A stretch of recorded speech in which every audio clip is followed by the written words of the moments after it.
Chapter 101 The battle against the ants finally ended after a few months. Netero, the president of the Hunter Association, died in a duel with the Ant King, and the Ant King was also seriously injured and rescued. Knight's eyes only heard some scattered news one after another, such as the Ant King giving up conquering the world for an ordinary human girl. For example, Gene Freaks' son Gon activated his vitality in exchange for power to kill Neferpito in order to avenge someone named Kite, and then became unable to recover. For example, the Hunter Association only sent a small number of people to clean up the mess in the area where the ants had ravaged, and then started a new round of president elections. However, these had little to do with the Phantom Troop, but some things about Kurapika made Knight concerned. "Oh, you said that the old Kurta tribe is actually related to Paristan?" Krolo sat elegantly in an armchair in front of the sunny floor-to-ceiling window, with a thick ancient book on his knees. "Yeah, I also find it a little unbelievable. That Salman has been a test subject in the Hunter Association's Research Institute for more than 10 years. He is really good at endurance and acting. From the information we have available so far, Salman seems to be planning some big event with Paristan. However, Salman did not tell Kurapika all about this. No, it should be said that he only revealed a small part to him." Knight was leaning against the sofa with his arms around his chest, speaking with some excitement. After the Ant Subjugation War, Krolo let the members of the brigade move freely, and he and Knight came to stay in the country villa that they had bought in Sari City before. However, he did not expect that the chip installed by Knight in someone's body would send back interesting things. Now that Netero is dead, the Hunter Association will have to elect another president. Paristan is currently the vice president of the association, but it seems that not many people support him, Krolo said thoughtfully. "Yes, that's right.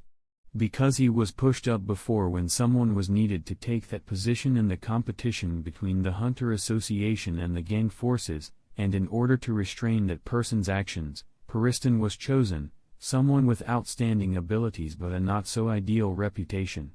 But unexpectedly, in just a few years, that guy joined the Zodiac 12 that President Netero valued the most, and mastered a considerable part of the power of the Hunter Association, making it difficult for the gang organizations to control him.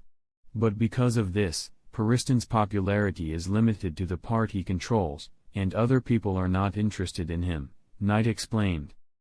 "So? Why did Salman cooperate with him? Could it be?" Krolo looked at Knight sideways, and their eyes communicated for an answer. "You think so?" "Haha, I think it's possible too." Knight nodded in agreement. "If that's the case, the final election for the Hunter Association president in a few days will be interesting, won't it?" The black-haired man chuckled as if he had thought of something. "Captain, do you want to go and take a look?" Knight said lazily. In fact, he was already sure in his heart that Krolo would join in the fun. "Yes, Knight, don't you want to meet that Paristan?" Krolo asked back, with a flash of light between his eyebrows that aroused the nerves of the blond young man opposite. 3 black lines appeared on Knight's forehead. "Krolo, do you really think your charm is invincible? No matter how young and cute you look, you can't hide the fact that you have a soul of several decades old. I am the dividing line of the speech of the final 4 finalists in the Hunter Association president election. Today's process is for the remaining 4 candidates to give speeches. Before that, please allow the losers to give a speech first." Pione, wearing bunny ears, was shouting at the top of her lungs at the podium. In a dark corner of the election venue, Krolo, without any disguise, looked at the names and vote percentages of the 4 candidates displayed on the big screen above the podium and frowned slightly. "That Leorio, I haven't heard of such a person before, right?" Obviously, Krolo would not remember such an insignificant little character. Knight laughed. "Captain, compared to the other 3 people we haven't dealt with much, Leorio can be considered an acquaintance." He pointed to a tall man wearing sunglasses who was obviously absent-minded and sitting in the front row waiting to speak, and said, "Krolo, have you forgotten about Yorku so quickly?" Krollos certainly would not forget the most brilliant of his few failures, but he still raised his eyebrows in surprise. I remember he should be a newcomer who debuted not long ago. How come he has so much support? Knight had found out a lot of information, so he acted as a commentator. It is said that he came here to find Jing freaks for his friend named Gon. After the two had an argument, he punched Jing, and suddenly someone supported him. Ridiculous? Krollos' evaluation was just these two words. This situation was indeed absurd. In such a large association composed of people with various abilities, to be the president, even if one's virtue and qualifications were not considered, one must have superb skills and the ability to convince the public. What virtue and ability did Leorio, a young boy, have? Voting for him was just a sign that the people participating in the election were still wavering. However, the 3-star hunter Cheeto, who ranked third in the vote rate among the Zodiac 12, said as soon as she came on stage, "I support Mr. Leorio to become the president." The veins beside Krollos' temple jumped, and he heard Knight beside him whisper, "How stupid." At this point, both of them had seen something. Whether it was Myzostom just now or Cheeto on the stage now, their goal was to pull down Pariston, who currently had the highest vote rate, even if the president was not one of them.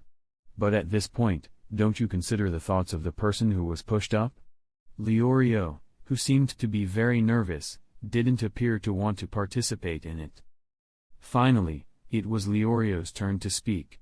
The uncle-looking young man in a suit and sunglasses walked to the stage and hesitated for a few minutes without saying anything.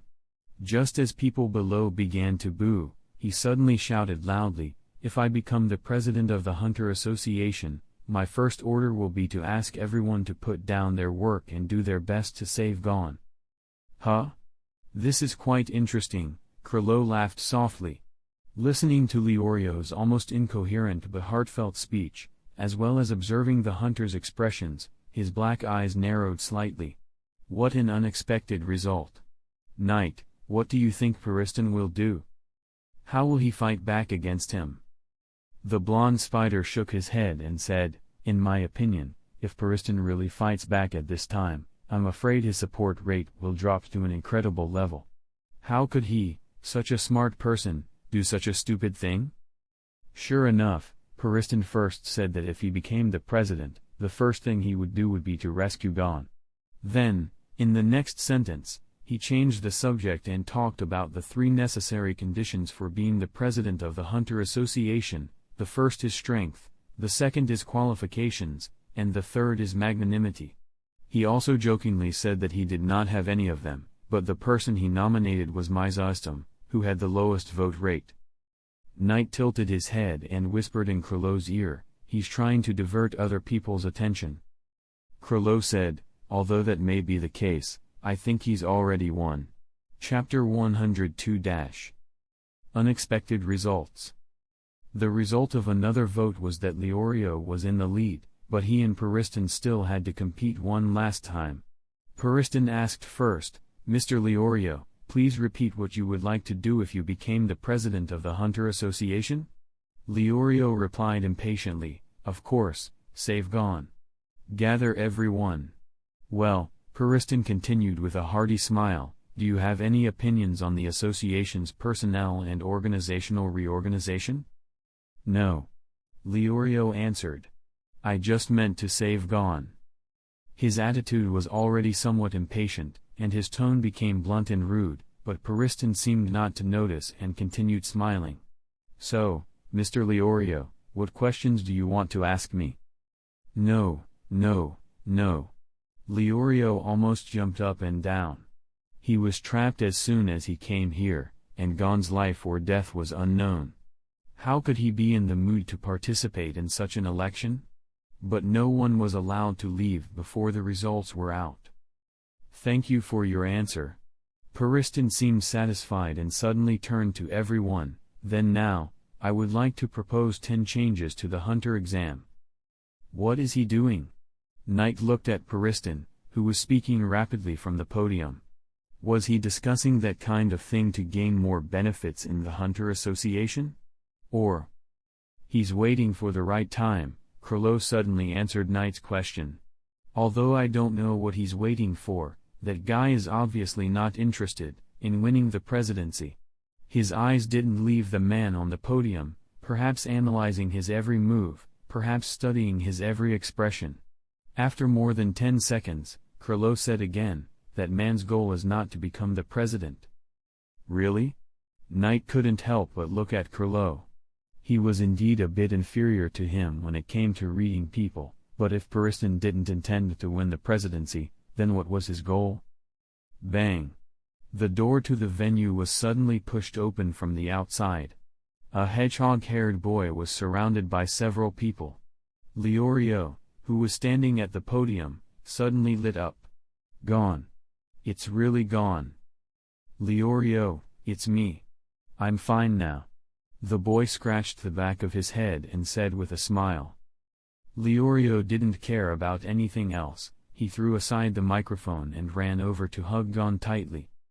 Almost all the hunters present knew Gon, and many had fought alongside him before, so seeing him return safe and sound prompted a flood of greetings and calls. Puristan, who was still on the podium, said, "Hello, Mr. Freaks. Everyone has been concerned about your health. But could you please control your emotions for now and wait until the election results are announced before catching up?" Election? Gon, who had been unconscious for days, obviously had no idea what was going on. He looked at Leorio beside him and asked, "What are you voting for?" Leorio said impatiently, "For the president of the Hunter Association. Seriously, I joined for you, and now you're already healed." Ah. Leorio wants to be the president? Gon's eyes widened.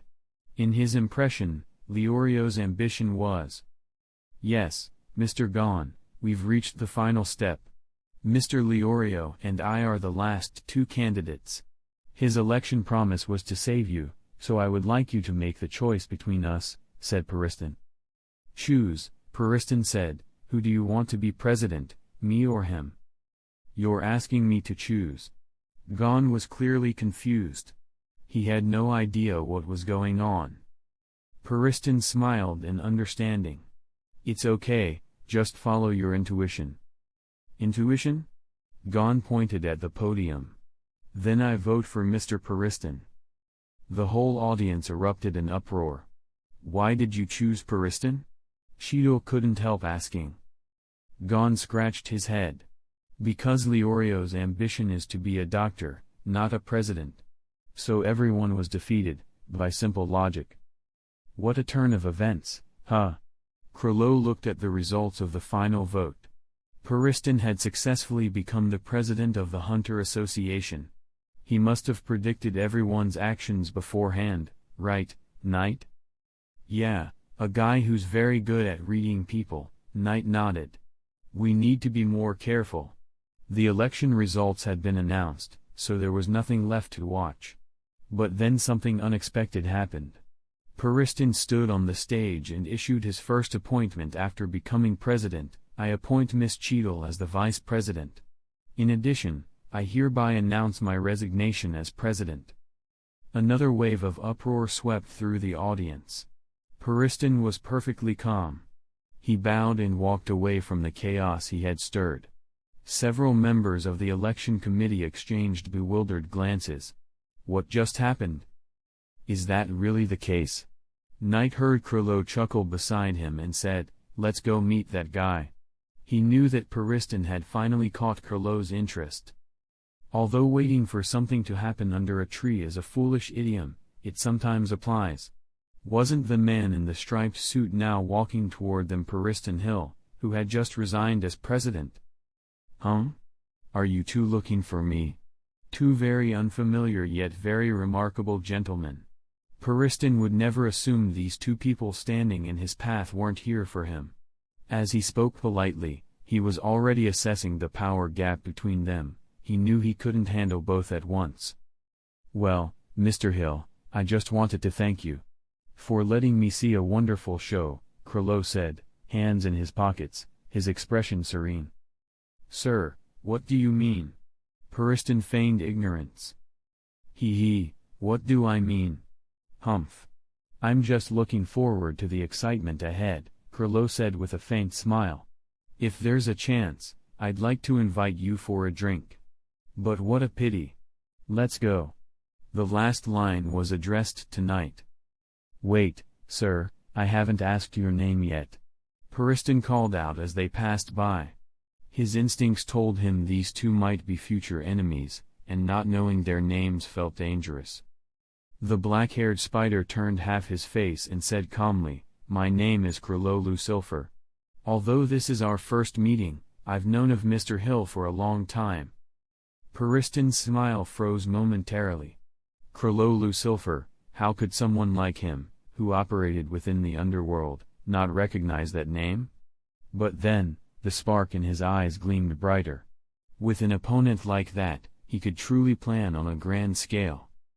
It's Mr. Lucifer, Puristan said, feigning surprise as if he'd just encountered a celebrity. I never expected to meet you. I always thought your organization didn't get along with the Hunter Association. Was he implying he shouldn't be here? But Krilo's gaze remained cold. Mr. Hill, I don't think that's your concern. I just wanted to meet the man who put on a good show. He was implying that Puristan, having resigned, no longer had any authority over the Phantom Troop. Oh, Mr. Lucifer, please don't mind me. I simply spoke a bit too directly. You understand, this is the headquarters of the Hunter Association. Puristan smiled. Besides, it's an honor to meet you. Isn't it? He extended a hand toward Krilo, clearly signaling his intent.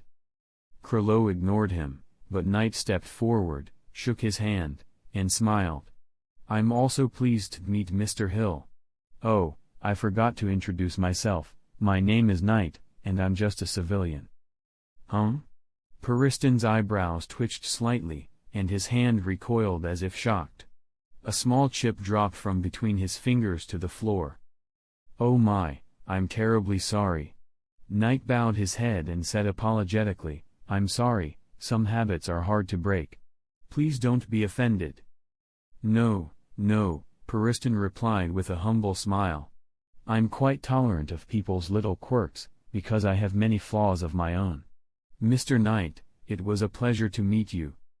The two sides chatted for a while before finally parting ways. Chapter 103. Puristan and the Empire of Gold. Knight said to Krilo after they were far away, that man is a lunatic, even crazier than Hisoka. The reason he stayed in the Hunter Association with the help of the underworld was not for personal interest or power, but because he had set Netero as a goal to surpass. And now that he had left the Hunter Association, he still regarded the entire organization as a target to challenge. Like a child who destroys what he loves for fun, once bored, he tosses it away like a broken toy. So, Knight, we have to be more careful next time, said Krilo. Of course we have to be careful. Knight opened the palm of the hand he had just used to shake with Puristan and held it out to Krilo. Take a look. Use Gyo. Did he do something to you too? Krilo raised an eyebrow slightly and looked closely. He saw Knight's palm was covered with dense, light golden filaments stretching from the center, like vines of dodder wrapping around the flesh. As soon as we shook hands, he launched an attack. I was a bit slow to react, Knight said casually. Krilo blinked. Does it have any effect? Knight smiled and said, have you forgotten the attribute of my special ability? This, he withdrew his hand, will belong to me in a few days. Krilo smiled and shook his head. It was true, Knight's assimilation-type Nen could absorb abilities like these, especially if they weren't a direct or temporary attack. In a sense, as long as it wasn't an offensive or short-lived Nen technique, it posed no threat to Knight, who could claim that power for his own. Meanwhile, with Puristan, the short blonde-haired man stood with his back against a wall, wearing his usual composed and modest smile. He muttered to himself in amusement, the Phantom Troop. How could I forget about them? The Hunter Association really is dull without President Netero. Miss Cheadle isn't suited for leadership. I thought things would be less interesting from now on. He stretched out his right hand. His fair skin was unblemished, but even though Night had withdrawn his nen immediately, the feeling that lingered on Pariston's hand was peculiar. A self-proclaimed civilian who could interrupt the leader of the phantom troop. Hey, Pariston chuckled softly, lost in thought. Just then, his phone rang. He pulled it out, checked the caller ID, and answered, "Hello, is this Mr. Salmon? Ah, I've wrapped up things on my end and will meet you soon." His tone remained light and friendly. Whatever was said on the other end made Pariston's expression sharpen slightly. Of course. I've never failed to do what I promised," he said, still smiling, but his voice had a colder edge. The other party said something more before hanging up. Pariston returned his phone to his bag, his expression brighter than before. "Arrogance is not a virtue, Salmon. You have no idea what I really want. But your proposal is interesting, I'll give you that." Pariston. Someone called his name from behind. Pariston turned to see a man standing at the end of the corridor, wearing a turban and martial arts garb, slightly wrinkled, but clean. A short beard framed his chin. "Ah, it's Jing-san." Pariston instantly wore his signature beaming smile.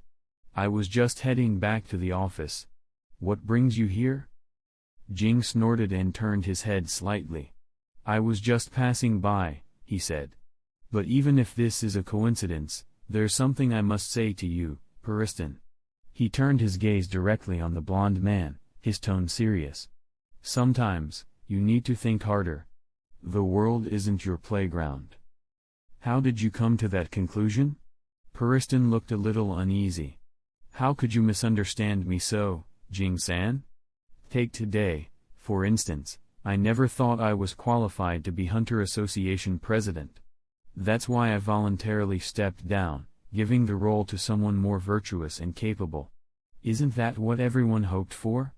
I even planned to request resignation from the Zodiacs. It's best, after all, if someone like me, someone with a controversial reputation, isn't part of the association." "You." The words caught in Jing's throat. He truly couldn't guess what Pariston was planning. Everything that happened today was bizarre. Wasn't this guy determined to become president? Jing still remembered Pariston's smug claim, "I'm the vice president, obviously, I'll be president next." And now he had given it all up? He handed the vice presidency to Cheadle, immediately resigned as president, and was now talking about leaving the Zodiacs? "You can do whatever you want, but remember, the Hunter Association doesn't tolerate your kind of trouble," Jing snapped, not knowing how else to respond. "It's not like nobody's onto your games." Jing-san is referring to? Pariston feigned confusion. He had done countless shady things, yet even President Netero could never pin anything on him. And Jing, always traveling the world, certainly had no evidence of any promotional traps left behind for Cheadle. "Don't play dumb with me." Jing cut him off. "Just remember what I said." And with that, he turned and left. "What if I don't remember?" Pariston watched his figure disappear and murmured, "Maybe dragging you into the game would make things more interesting, Jing." A few days later. Inexhaustible resources. Unlimited food. Humanity's prosperous future lies there. A chubby man with a curled mustache appeared on screen, smiling broadly. "Thus, our Kakan Empire has decided to carry the hopes of all mankind. We hereby declare, we will march toward the Dark Continent." In every city, on every satellite-connected screen, the video played simultaneously. The image shifted to a bearded man with an X-shaped scar on his face as he boldly declared, "Gather your money and set off for the new world. I swear, I will take you there." "Are we heading to the Golden Empire together?" Knight narrowed his eyes, watching the video that had suddenly appeared on his computer while browsing the web. Well done, Pariston. What can I say about you? Chapter 104. Potential Threats. Kurapika meets Pariston. Captain, let's go to the Kakan Empire to have some fun. That guy looks really strong. Uvogin had always been the most restless one. After watching the entire broadcast on the street, his blood was boiling. Ring. He called Krilo in a frenzy. Uvogin, gather at the Meteor City base on the 24th of this month. There was a long pause on the other end before Krilo's calm, low voice responded. Is it about the mission I proposed? Captain, I can't hold back anymore. Uvogin's knuckles cracked as he clenched the phone. Tiny blood vessels bulged around his eyes, turning them red with excitement. I do have a plan. I'll give you the details when the time comes. Krilo hung up the phone. Oh yeah, this is awesome. Uvogin jumped up excitedly. Because he didn't restrain his strength, the concrete beneath him cracked with a loud boom, drawing the attention of countless pedestrians. But Uvogin didn't care. He picked a direction and ran. The 24th? He'd be the first to arrive. Meanwhile, in a seaside town 100 miles away from Meteor City, Krilo tossed his phone on the sofa and looked over at Knight, who was furiously writing a virus to send to the IP address that had interrupted his browsing. He asked, Knight, our team members are being lured by that guy. Uvogin? He's the easiest to provoke in the troop. Knight replied without even turning around. There was no doubt who it was. Krilo sat beside him and said, Knight, what do you think about going to the Kaken Empire? Knight stopped typing. The fury on his face melted into deep concern. Krilo, to be honest, I think the current Kaken Empire is as dangerous as a tiger's den. If we go in unprepared, we'll pay for it. That's how I see it too, Krilo said.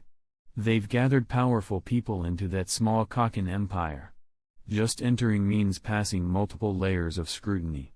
They'll know our identities the moment we arrive. We'll be at a disadvantage from the start.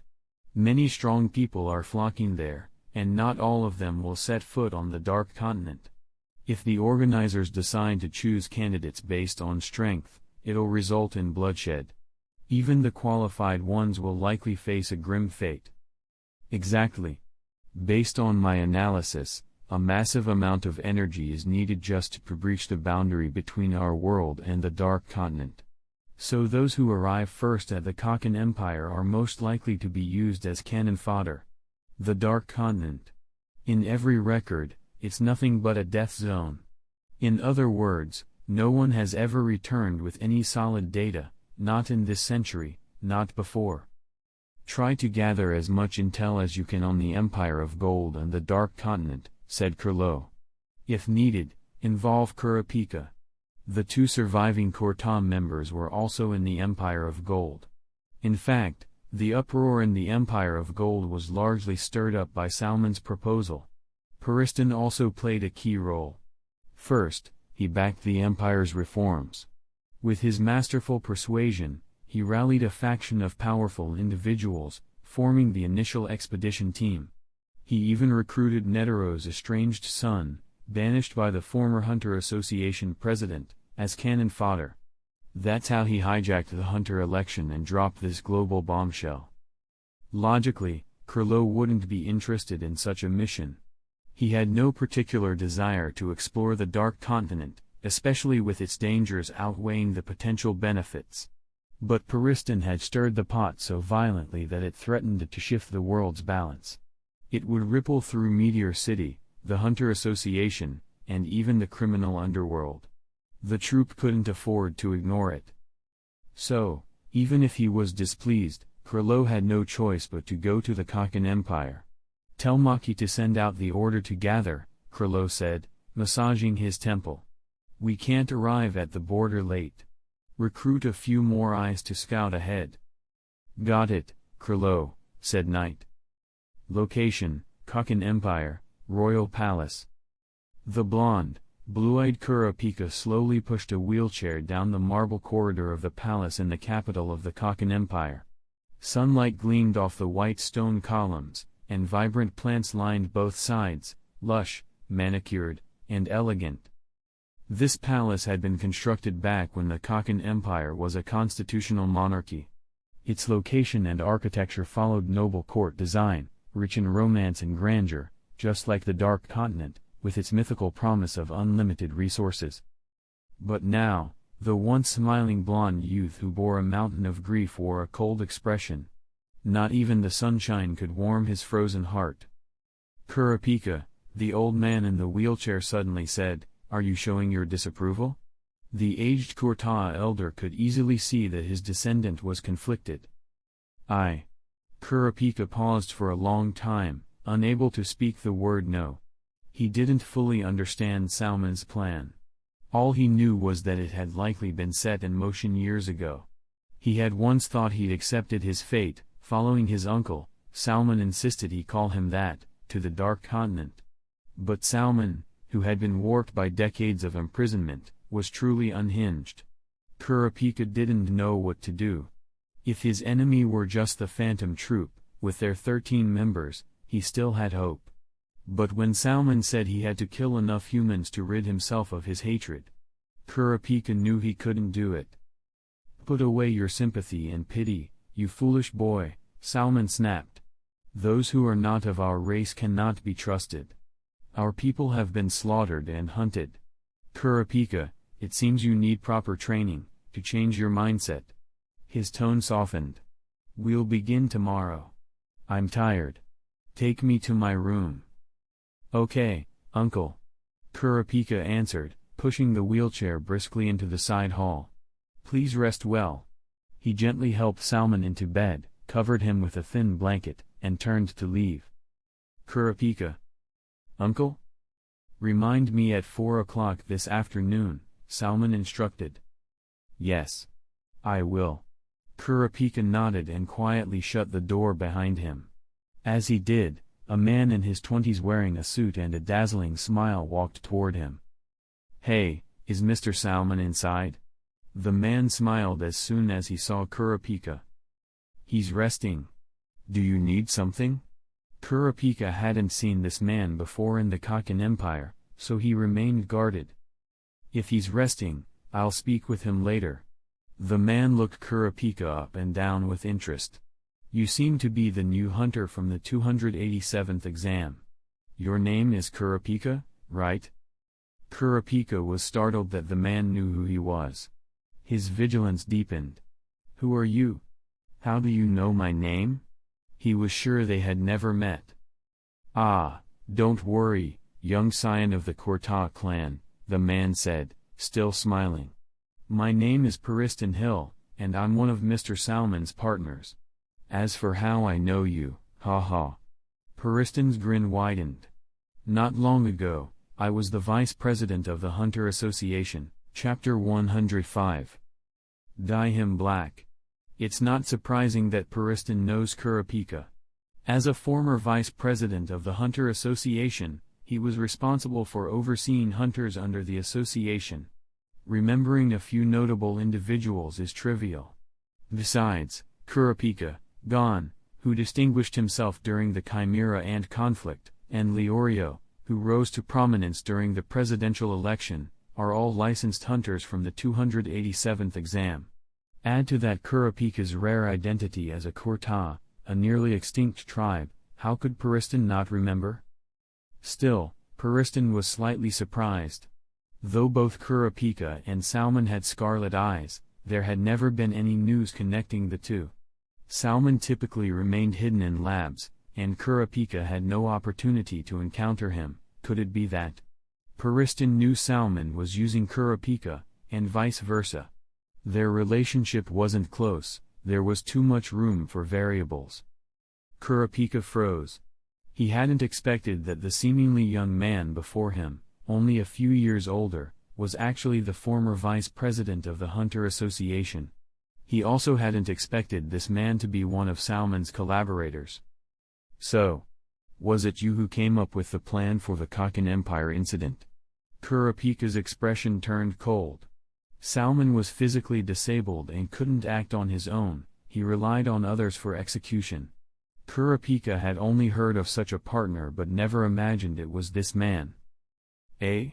Pariston hadn't anticipated Kurapika's reaction, but he was quick to adapt. He feigned surprise, saying, Don't look at me like that, young man of the Corta clan. Before he could finish, Salmon, who had overheard from inside the room, interrupted, Kurapika, please let Mr. Hill in. Kurapika's face twisted slightly in hesitation, but he quickly composed himself. Yes, uncle. Then, with a cold glance at Pariston, he added, Mr. Hill, please come in. He opened the door. Pariston nodded slightly to Kurapika and walked in at a relaxed pace. The suite opened into a refined living area. Pariston seated himself casually. Kurapika ignored him and entered the inner chamber to help Salmon dress and sit up. After a while, he wheeled the elder out. It's been a while. I hope your health is holding up, old sir, Pariston said cheerfully, his flamboyant but deceptively modest smile on full display. But anyone who truly knew him wouldn't find it charming. Humph, same as always, Salmon replied curtly. After half a lifetime of suffering and torture, the old man had developed a keen eye for judging character. And in Pariston, he saw an ambitious, manipulative young man with a dangerous thirst for control. Unlike Kurapika, whose emotions were easy to read and who harbored personal grudges, Pariston was a complete enigma. In some ways, Kurapika was more trustworthy, at least he wasn't playing politics. But that also made him less useful. So? Are your people reliable? Salmon asked bluntly, skipping formalities. Kurapika, standing behind, was surprised. Was Salmon truly involved in Pariston's scheme? Until now, his elder hadn't disclosed any specifics. Kurapika had only learned of the plan after arriving in Kakin. Pariston glanced at Kurapika's conflicted expression and answered, Oh, you don't trust my capabilities? Don't worry. Those I selected are more than capable. As for their loyalty, hey, there are plenty of ways to make people work for us willingly. Good. Salmon nodded. They discussed additional details before Pariston stood to leave. Kurapika respectfully walked him to the door and closed it quietly once he was gone. Then came Salmon's voice, Don't get too close to him, Kurapika. That's advice from an elder. Is there something wrong with him? Salmon's attitude toward Pariston wasn't warm, though he wasn't warm to most, this difference was noticeable. But weren't they partners? Because he's a narcissistic lunatic who thinks the world revolves around him, Salmon scoffed. But it's precisely because he's that kind of lunatic that we can work together. Kurapika, be wary of everything he says or does. Even his words could be laced with traps. Kurapika stared blankly at his uncle, emotions churning beneath his calm. He had only seen the petty side of human darkness, not the sophisticated cruelty dressed in fine words and politics. He still had hope. Still dreamed. But Salmon was determined to extinguish those ideals. If Kurapika, who felt remorse for every life he took, couldn't be hardened, he wouldn't survive. So Salmon simply said, You'll understand later, and let Kurapika go. Meteor City, base, 24th of the month.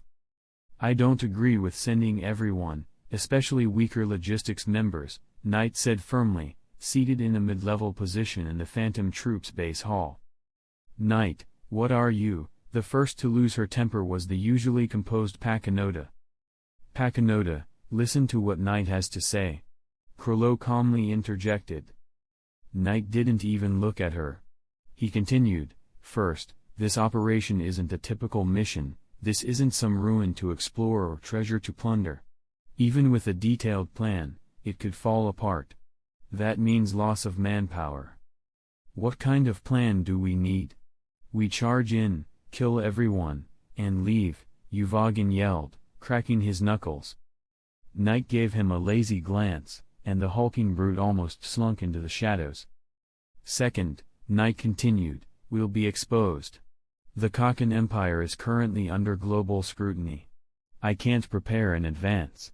If we go in openly, we'll be too conspicuous. If we disguise ourselves, our power will be limited. And once things go south, hiding our identities will be impossible. We're spiders, after all, We work from the shadows. Then can we split up? Maki asked cautiously. That's also something Knight and I discussed, said Krilo. 2 teams. 1 overt, 1 covert. 1 strong, 1 weak. We'll infiltrate the Kaken Empire separately and cover each other if anything goes wrong. Chapter 106. While the Phantom Troop was organizing its manpower allocation plan at their Meteor City base, the Hunter Association headquarters also deployed a special task force to the Kaken Empire, led by the acting president and vice president of the Hunter Association, Cheadle. However, at the moment, the dog-eared woman of the Zodiacs looked visibly tense, brows furrowed and clearly distressed. Cheadle, are you worried about the outcome of our mission? Mizaistam approached, setting a cup of hot tea on the table in front of her. Cheadle rubbed her temples, visibly fatigued. It's not just this mission. I'm also worried about what might happen on the X day. Ever since Jing Freaks informed her that Periston had secretly smuggled hundreds of modified chimera ant eggs imbued with telekinetic Nen potential into Hunter exam sites following the chimera ant war, she had dispatched numerous agents to recover them. But up until this mission's launch, they had found nothing. Don't push yourself too hard.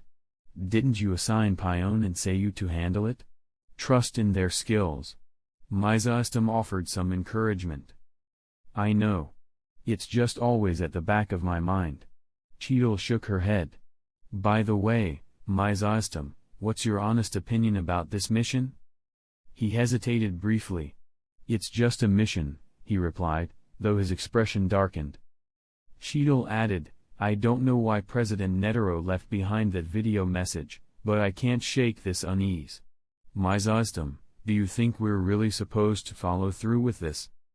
The fact that the mission involved someone allegedly connected to Netero made Cheadle hesitate. In any case, it was President Netero's order, Mizaistam replied.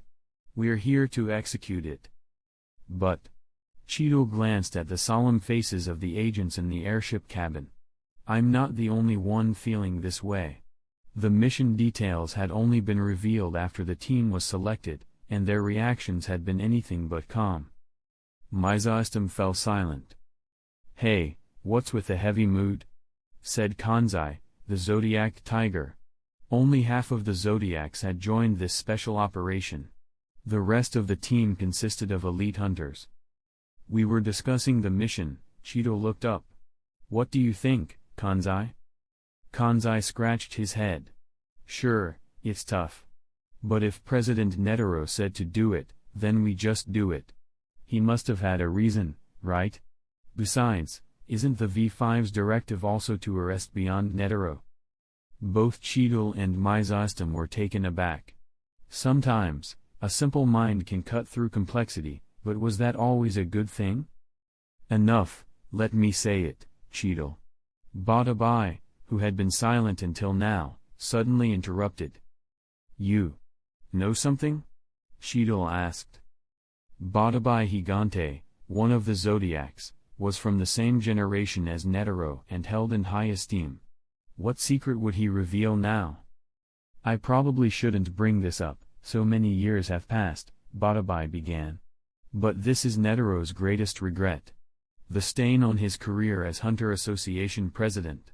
I was there when it happened, and originally I believed it should be buried forever. But that kid showed up again after Netero's death, and started stirring up trouble. So, I've decided to speak out. The team gathered around. Badabai cleared his throat and said, You all have your doubts about Netero having a son. But I can confirm, Netero did have one. He was expelled from the family decades ago. Expelled? The room buzzed with interest. Under their intense gazes, Badabai quickly took a sip of water to compose himself. Yes, he committed an unforgivable act. Maybe Mizaistam can guess what I'm referring to. You mean the classified case file? Mizaistam asked. As someone who frequently reviewed cold cases to analyze criminal patterns, Mizaistam had seen that thick, redacted file. It had no names, no perpetrator, no victims, no dates, no locations. only vague references. He never imagined it was related to Netero's son. I remember that case, Cluck interjected coolly. But it was never marked as closed. Cheadle was stunned. It's still open? Bye, are you saying President Netero shielded him? You're right. Netero didn't punish him outright. But he did expel him, stripped him of his family name, and forbade him from ever using the Netero name again, Bye sighed. And now, not long after Netero's death, that kid is making waves again. So that's what it was. Cheadle muttered. That's why Netero left behind that video, only accessible by someone claiming to be his son. A safeguard, an acknowledgement that he'd shown mercy once. But if it happened again, his closest allies would have to stop him, no matter the cost.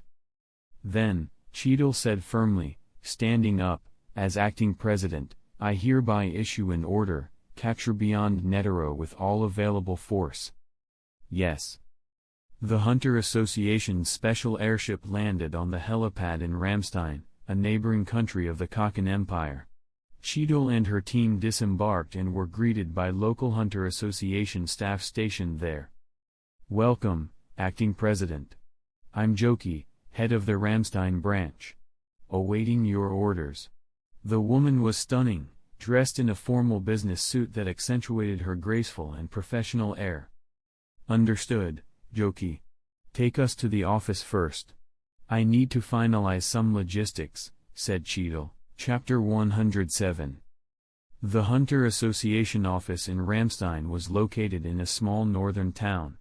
Nearly the entire street had been quietly bought by the association.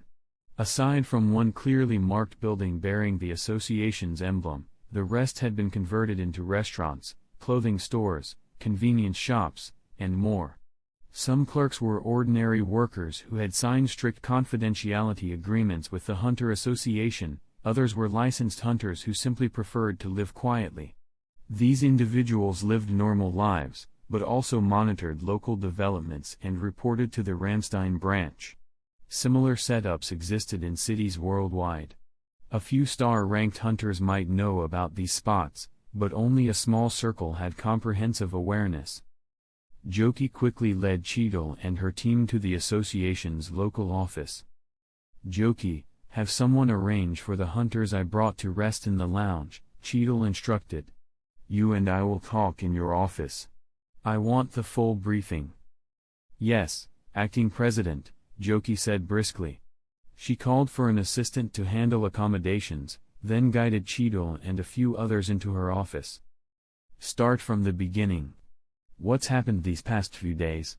Cheadle asked after sitting down. Understood, Joki responded, clearing her throat. Since the day after the video broadcast, many people have attempted to enter the Kaken Empire, ordinary civilians, Nen users, even licensed hunters. A temporary structure has been erected at the Ramstein-Kaken border. It's reportedly for strength evaluation. Only those who pass can qualify for the Dark Continent expedition. Really? I thought they welcomed everyone, said Cluck, her tone laced with sarcasm. They do post slogans inviting all, Joki replied, but the Kaken Empire requires participants to sign a waiver accepting full risk of injury or death. Any deeper details? Asked Mizostom. Yes, said Joki. I sent agents in disguise to investigate. The candidates being chosen all demonstrate the potential to become licensed hunters. If a person already has a license, they're exempt from testing. There's a daily limit, only 50 are allowed through, but interest is surging. The cities near Kaken are becoming overcrowded. It's become that popular? Kanzai exclaimed.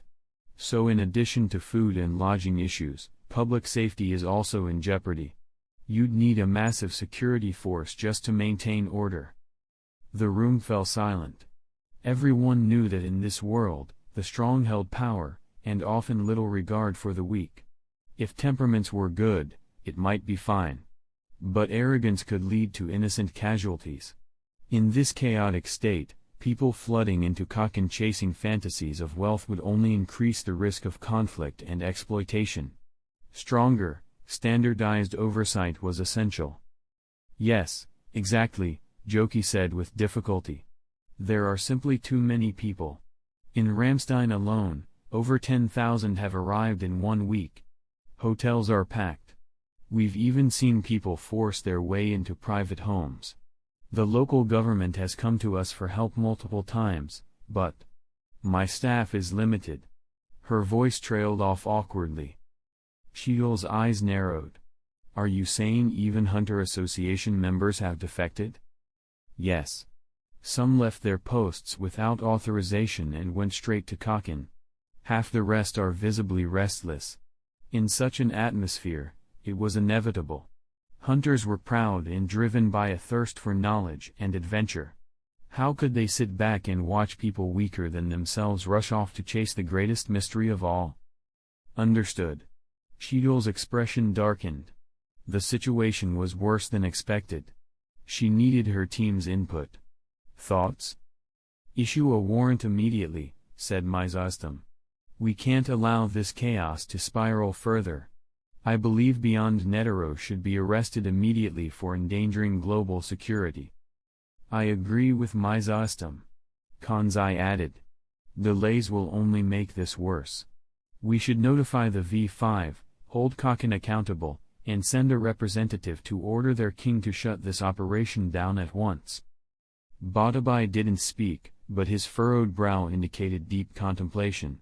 Cluck glanced at him, then turned to Cheadle. How do we handle the fallout?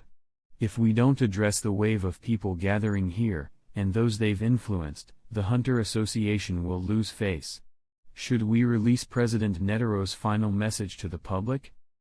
If we're going that far, we might as well strike at the root of the problem, Badabai said suddenly. Cut the firewood from under the cauldron. The group echoed in surprise, all eyes turning to the old man. His blunt suggestion caught everyone off guard. Badabai, are you saying that if we capture Beyond Netero quietly, without a commander, the Dark Continent expedition will collapse? Cheadle asked for confirmation. This is the fastest way to neutralize the threat. Without Beyond Netero's influence, who would believe a minor nation like the Kaken Empire has the power to reach the Dark Continent? Badabai reasoned. If we arrest him and broadcast the evidence and charges across global media, most people will abandon the idea. Without Netero's name at the helm, the expedition will lose all legitimacy. It's a solid proposal, Cheadle said, adjusting her glasses. Then that leaves only one issue: how do we draw Beyond Netero out? Chapter 108. Knight's secret plan and Krillow's meeting with Gene Freaks. The small square was packed with people. Countless red, black, blue, and gold heads crowded around a newly constructed arena. Several groups were locked in brutal combat atop the stage, fighting as if their lives depended on it. This was the second week after the Kaken Empire's promotional video aired. The initial selection process had escalated into a gladiator-style elimination system. Only those who could single-handedly defeat 5 opponents were eligible to advance. Over the past few days, more than a dozen had died in the ring, but death was no deterrent, especially when it wasn't your own. Knight sat far off atop the trunk of a large tree. He wasn't using his real identity, but rather one borrowed from someone he had once used to pass the hunter exam, a persona he hadn't managed in some time. As leader of the troop's covert team, Knight had brought a few members to Umira, a seaside city in the Kaken Empire, 2 days earlier to lie low and gather intel. Of course, that wasn't the only reason they were there. He currently had his eye on a particular target. It was a hot afternoon, but Knight was perfectly relaxed. He reclined against the tree trunk with a small laptop on his knees, legs swinging casually, watching with intrigue as a familiar blonde boy stood in the ring. It's only been a few months. You already don't feel guilt for killing people? Kurapika, on the stage, had just killed his third opponent. Half his clothes were stained with blood. His expression was cold, his gaze treating the others like ants. There was no hesitation, no tears. How interesting, Knight suddenly smirked, his bright emerald eyes flickering with amusement. "Knight, what are you laughing at?" asked Cordopi, standing under the tree and looking up. "Nothing. Just thinking something unexpected is about to happen," Knight said lazily. "Huh?" Cordopi didn't understand. But Knight didn't seem keen on explaining. He jumped down from the tree, stretched, and smiled at Cordopi. "Let's head back. Nothing valuable left to see." Cordopi followed silently, racking his brain over what valuable clue Knight had noticed. Umira City was a small, underdeveloped port town. Perhaps due to poor land and weak fisheries, its economy was half that of other cities. The influx of adventurers drawn by the Khakan Empire had turned it into a rare hotspot. Once quiet streets were now crowded, and dark continent rumors buzzed in every alley. Knight had rented a third-floor home, their base of operations. Just as he reached the door, it opened from within. A wooden-faced man stood mechanically, holding the door open. After Knight and Cordopi entered, he closed it behind them like a robot. "Knight, you're finally back. Maki just called, they've entered the Khakan Empire," Finks shouted. "How long are we gonna rot here? I'm gonna go moldy from boredom." "They've already crossed the border?" Knight raised an eyebrow. "Be patient, Finks. Once the situation I've set in motion starts, we'll join up with the boss." "What situation did you set in motion?" Finks snapped. Knight stuck out his tongue mischievously. "A secret's no fun if you spoil it early." Then he trotted upstairs. Finks turned to Cordopi, suspicious. "You know what Knight is up to?" Cordopi shrugged. "Honestly, I doubt he did anything. I haven't seen him lift a finger." "Hey! You can't say that unless you follow him around." "I did. I still didn't see anything." The bickering echoed upstairs, but Knight only smiled faintly. He picked up his phone and typed a few commands. On the fifth ring, the call connected. "Is that you, Knight?" "Yeah.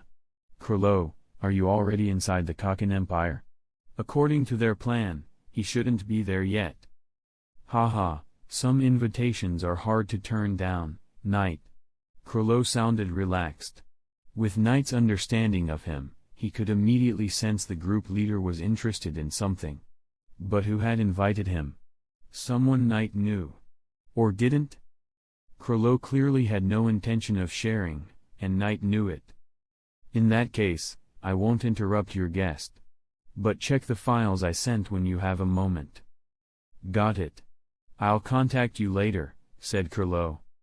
Knight hung up, fell onto the bed, and stared at the ceiling. "Krilo, who are you meeting? Don't let it mess with my plan." Only after the call ended did Krilo lower the phone and glance at the man across from him.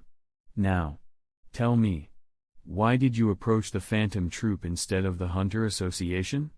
"We're bandits, Mr. Jing Freaks." The man opposite him wore a tattered white robe and turban. It had faded to gray and hadn't been changed in some time.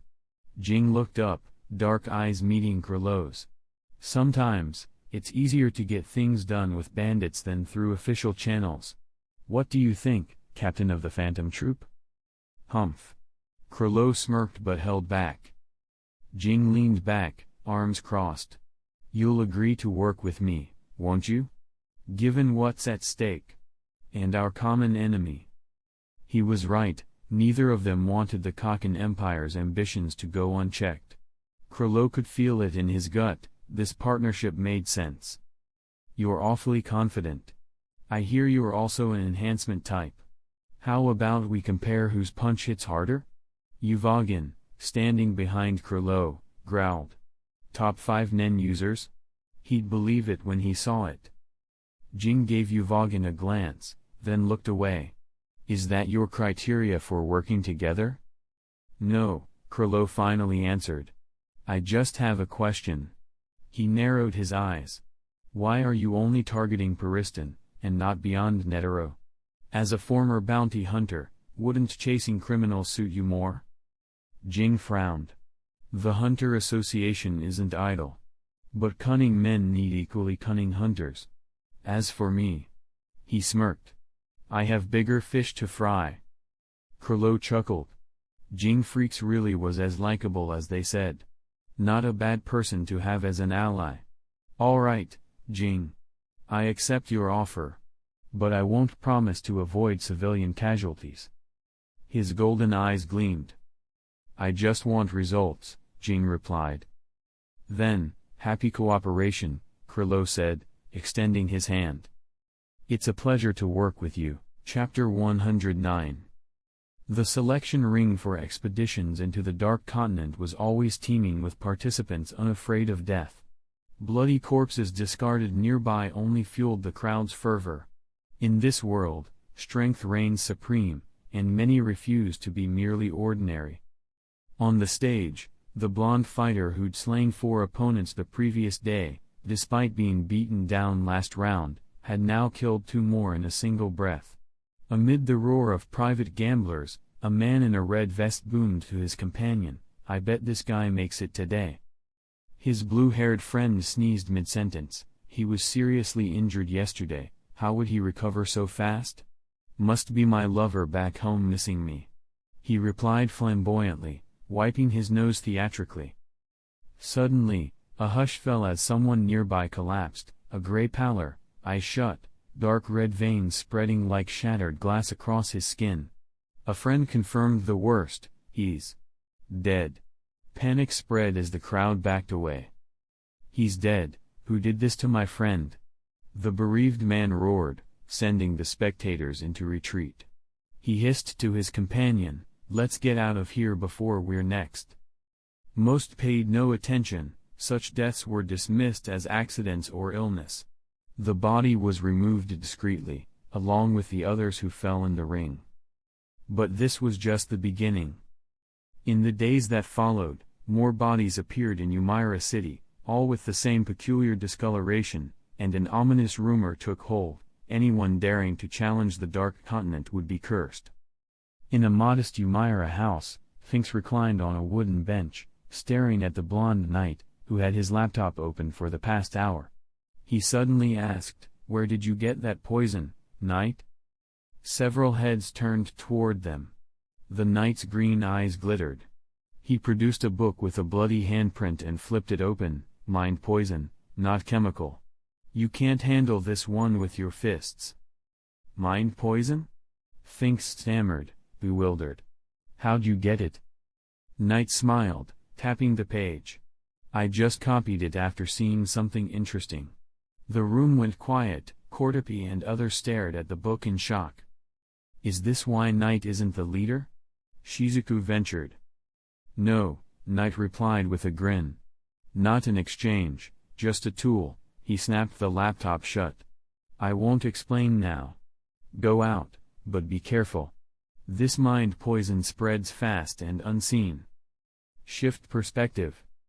Kurapika carried a tray through palace corridors to Salmon's chamber. He knocked lightly.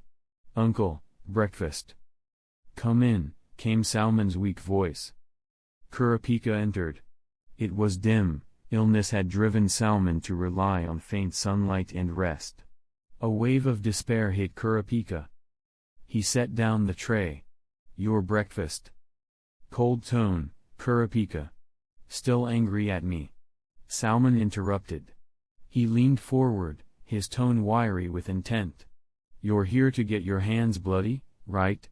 I want you used to killing. You want change, deal and death. Kurapika remained silent but compliant. Place the tray and leave. Kurapika obeyed. As he turned, Salmon called out, one day you'll know, everything I do is for your own good. Staggering from the room, Kurapika fled to a marble bench outside, gasping. I can't go back. His hands still felt smeared with blood. If only he'd never joined the Phantom Troop, never met Knight, never obeyed Salmon. Everything was irreversible. He leaned on the railing, eyes empty. His freedom, gone. Chapter 110. Hey, isn't this Kurapika? You don't look well. A voice came from behind. Kurapika quickly masked his expression, stood, and turned. Puristan stood a short way down the corridor, smiling gently, concern in his eyes. "Yes. Mr. Hill." Kurapika forced a reluctant smile. "Are you looking for your uncle?" "Actually." Puristan paused, face softening. "I thought I should speak with someone else." "You mean me?" Kurapika bristled. "I'm sorry, Mr. Hill, but this isn't any of my business." Puristan didn't seem offended. His expression softened into a kindly sadness as he strode to sit on the bench beside Kurapika. "Kurapika, I'm not here to pity you. I understand what it's like to be forced into something, I've been there." Kurapika froze. Puristan gently brushed a lock of Kurapika's hair aside. "Over 3 years ago, I was just a clerk in the Hunter Association. I never imagined becoming vice president. If not for that incident." He paused, eyes misting. "Something linked to the eradication of the Korta clan." "What? You mean?" Kurapika snapped. Triumph lit up Puristan's eyes briefly before fading. Kurapika's vulnerability lay so easily exposed that even Puristan, hardened as he was, felt it stir something. "Yes. I learned much from Salman.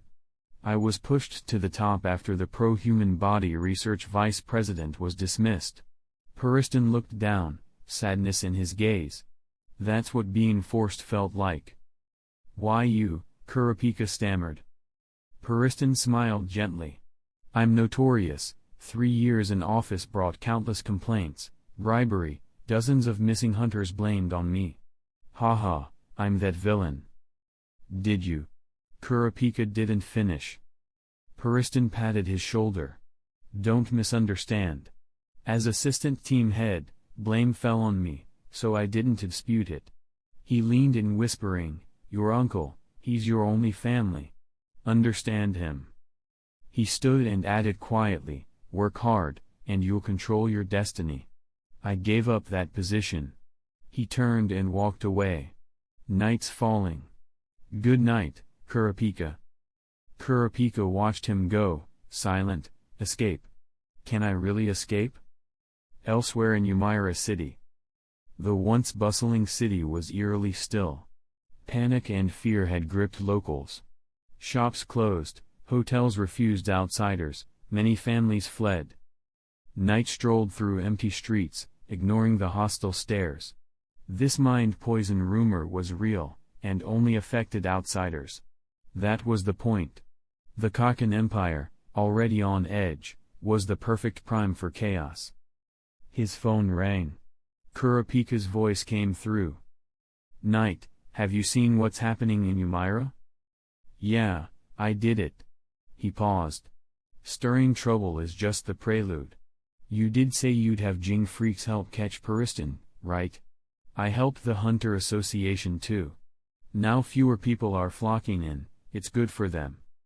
Krolo chuckled on the line, "Knight, I only partnered with Jing because he's intriguing, and his price wasn't cheap." Knight paused, eyebrow raised. "Stop teasing. What do you want from me?" "I need you to go to Ramstein and lead the Hunter Association's special team into Visatala City in the Khakan Empire by the 10th. They want to meet someone." Knight slowed beside a telegraph pole. "Someone you want to meet? Is it beyond Netero? Is this your bait?" "He will get what he wants," Krolo replied. "Don't be late." Knight cracked a grin. "Krolo, have I ever failed a mission? I won't disappoint." He tapped his phone, voice echoing in the quiet street, confident, ready. Chapter 111.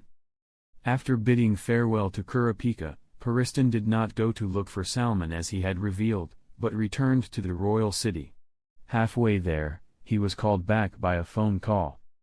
"What's going on? Why did this happen?"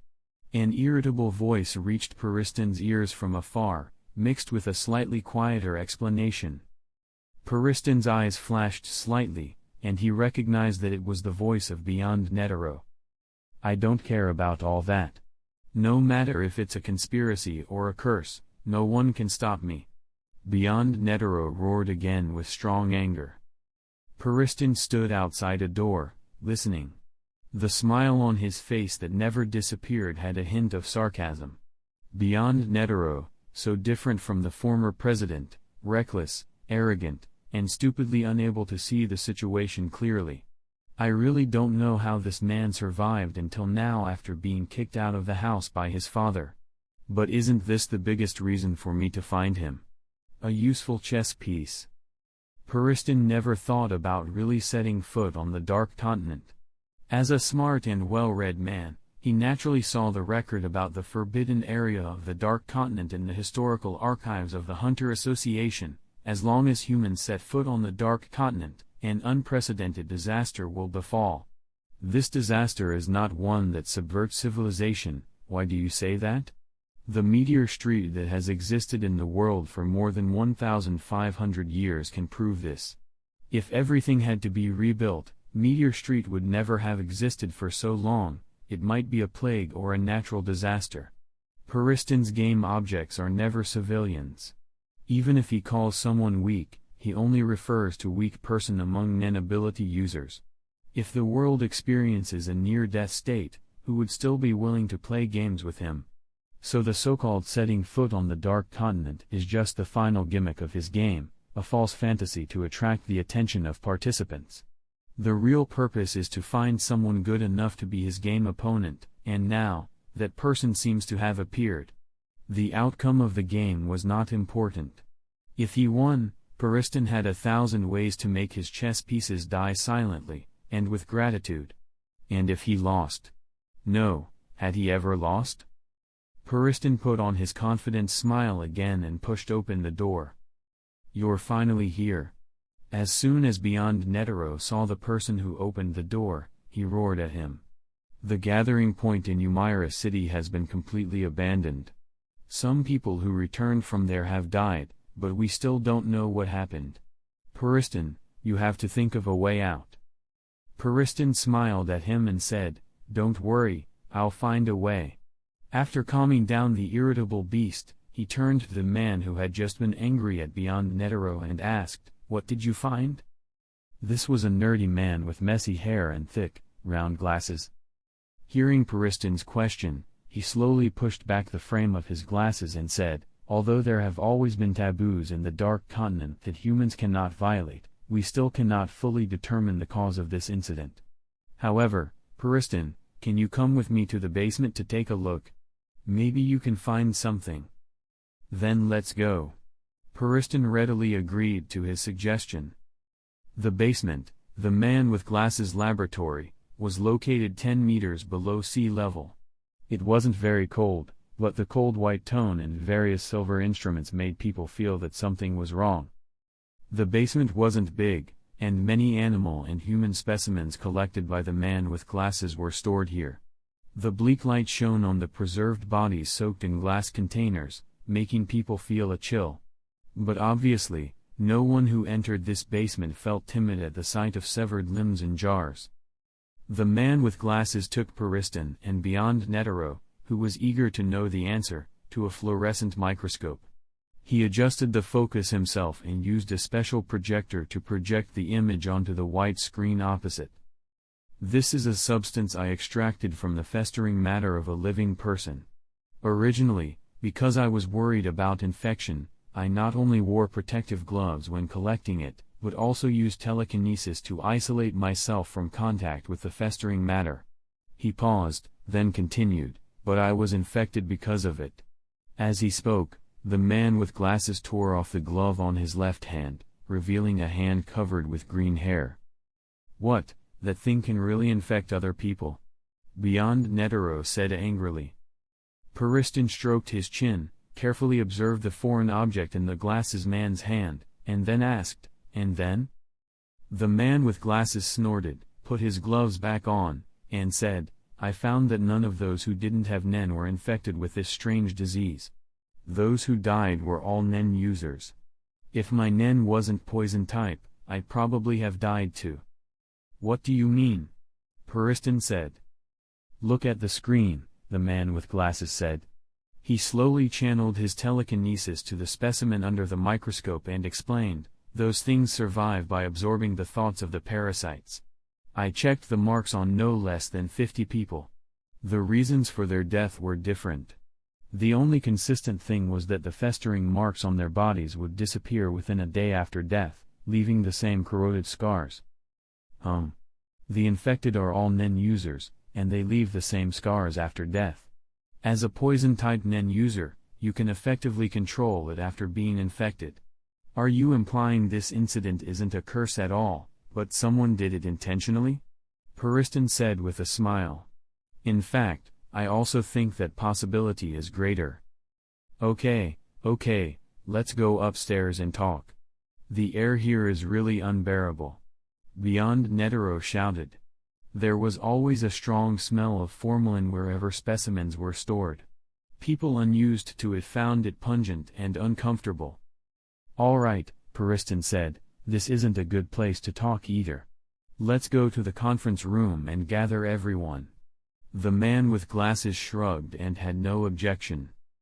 Soon, everyone came. Puristan asked the man with glasses to present his discovery again, then asked, "What do you all think?" "That guy should be found," shouted a man wearing a chef's hat and with bloodshot eyes. "I agree with that suggestion, but does anyone know who did it?" asked the pretty woman in a bandage fairy costume and a high bun. "It must have been done by those people from the Hunter Association. 2 weeks ago, there was a secret report saying the Hunter Association sent a special team. Somehow Beyond Netero always couldn't stand those people." "That's not the conclusion I reached," the man with glasses said. "Although he moved frequently, he never left Ramstein. He was responsible for intelligence gathering and fully aware of the latest secret reports. Who knows if they used any special means?" A girl who looked like a puppet doll asked. "Puristan, based on your understanding of your former colleagues, what is the probability they would do this?" Puristan smiled brightly. "Perhaps you won't believe it, but those people always think they're too great and too righteous, and they wouldn't have the heart to hurt those who are clearly being manipulated." Puristan thought of their righteousness, sacrifices, and tolerance during the election of the president, and couldn't help but sneer. "So, our real opponent this time is hiding very deeply." Just as he finished speaking, the man with glasses suddenly heard a phone ring. He looked at Puristan and answered the call. After only a few seconds, his originally pale complexion turned blue. He raised his head and said, "There are abnormal changes in Visita. Hey hunters. Quick break.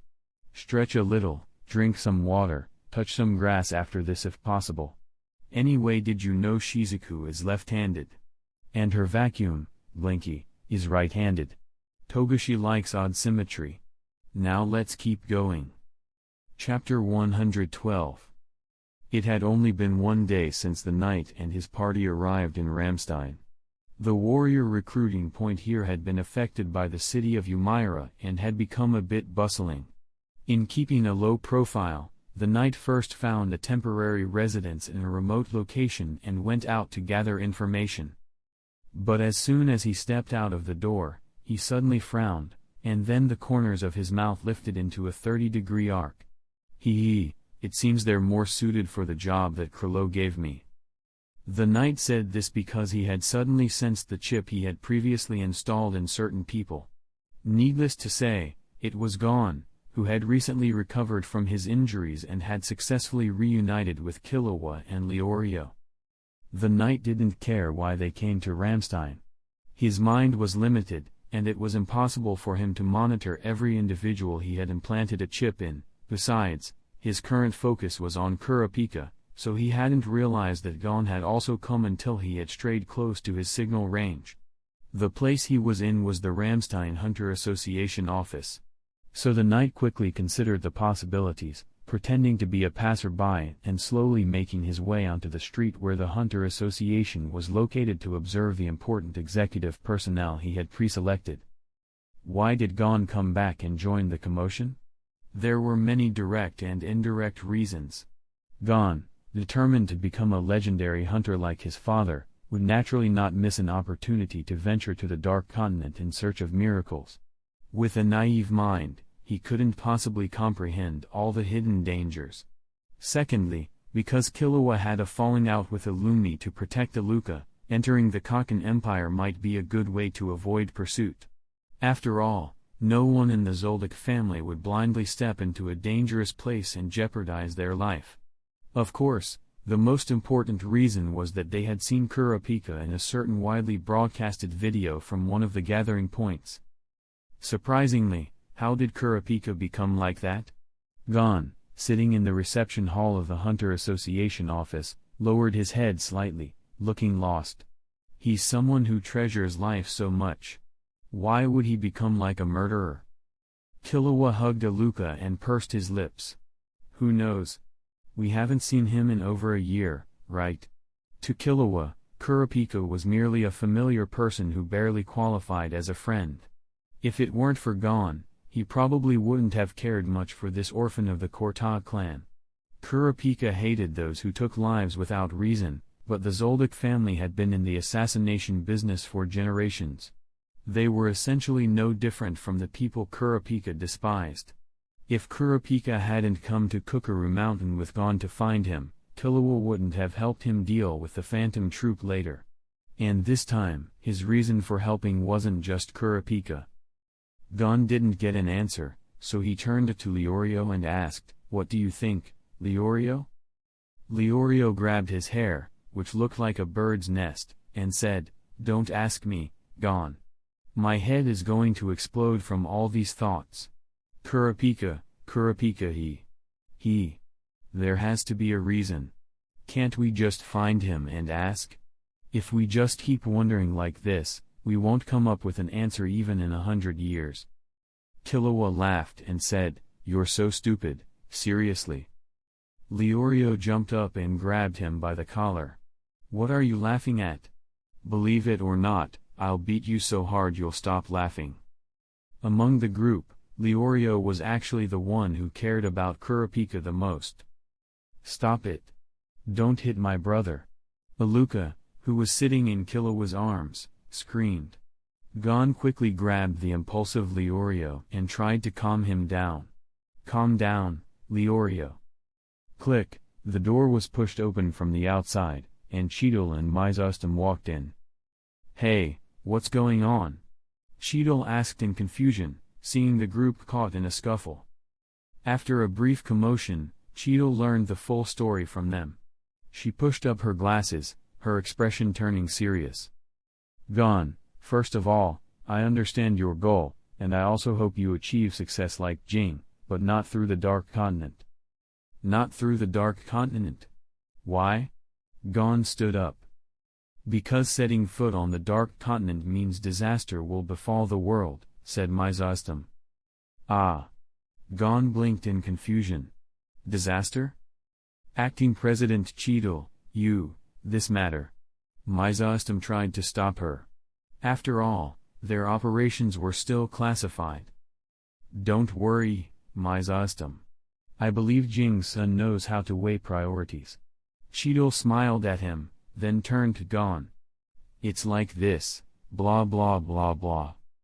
After hearing the explanation, the four were stunned and finally asked in surprise, "So, the so-called expedition to the Dark Continent is just a unilateral delusion of the Kaken Empire?"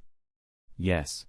The Hunter Association will do everything in its power to prevent it from happening," Mizustum said firmly. Gon looked a bit disheartened but quickly perked up. "If that's the case, then as a professional hunter, I'll stay and help. But before that, I have to find Kurapika first." Mizustum asked, "You mean your friend is here too?" "Yes. I saw him in the airship's live broadcast, so I have to find him and tell him about the conspiracy," Gon said eagerly. Mizustum was about to respond, but Cheetle gently shook her head and turned to Gon. "Can you wait 2 days? The situation is a bit complicated right now. We're still waiting for concrete intel. The special team is preparing to infiltrate the Kaken Empire soon. You can go with us then." The group exchanged glances and agreed to this not-so-requested request. All right, let's find a place to stay first. I don't want to live in the office anymore. I feel tied up and completely unfree, Killua said lazily as he walked out of the Hunter Association office. Then let's find a hotel. I just bought a map. Gon waved a piece of paper. Leorio grumbled silently behind him. Suddenly, a girl in a kimono stepped out from the shadows and called out, "Third brother, are you here?" The familiar voice made Killua turn immediately, his brows raised sharply. "Kalito, why are you here? Is Illumi here too?"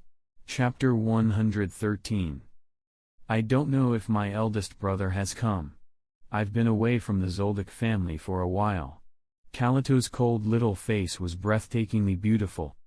"Third brother, is that my fourth brother Aluka?" His eyes were almost glued to the girl who was dressed adorably and holding hands with Killua.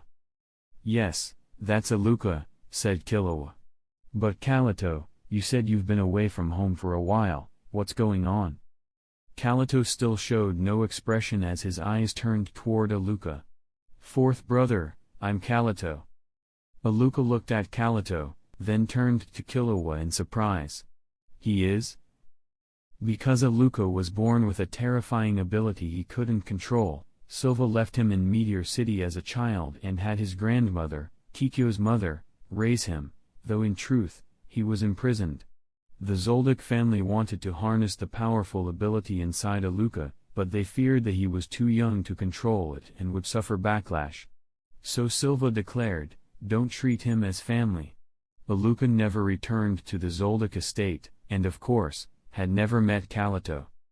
Killua quickly explained, "This is Kalito, the youngest child of the Zoldyck family, your brother." He turned back, "Kalito, you said you left the Zoldyck family, why?"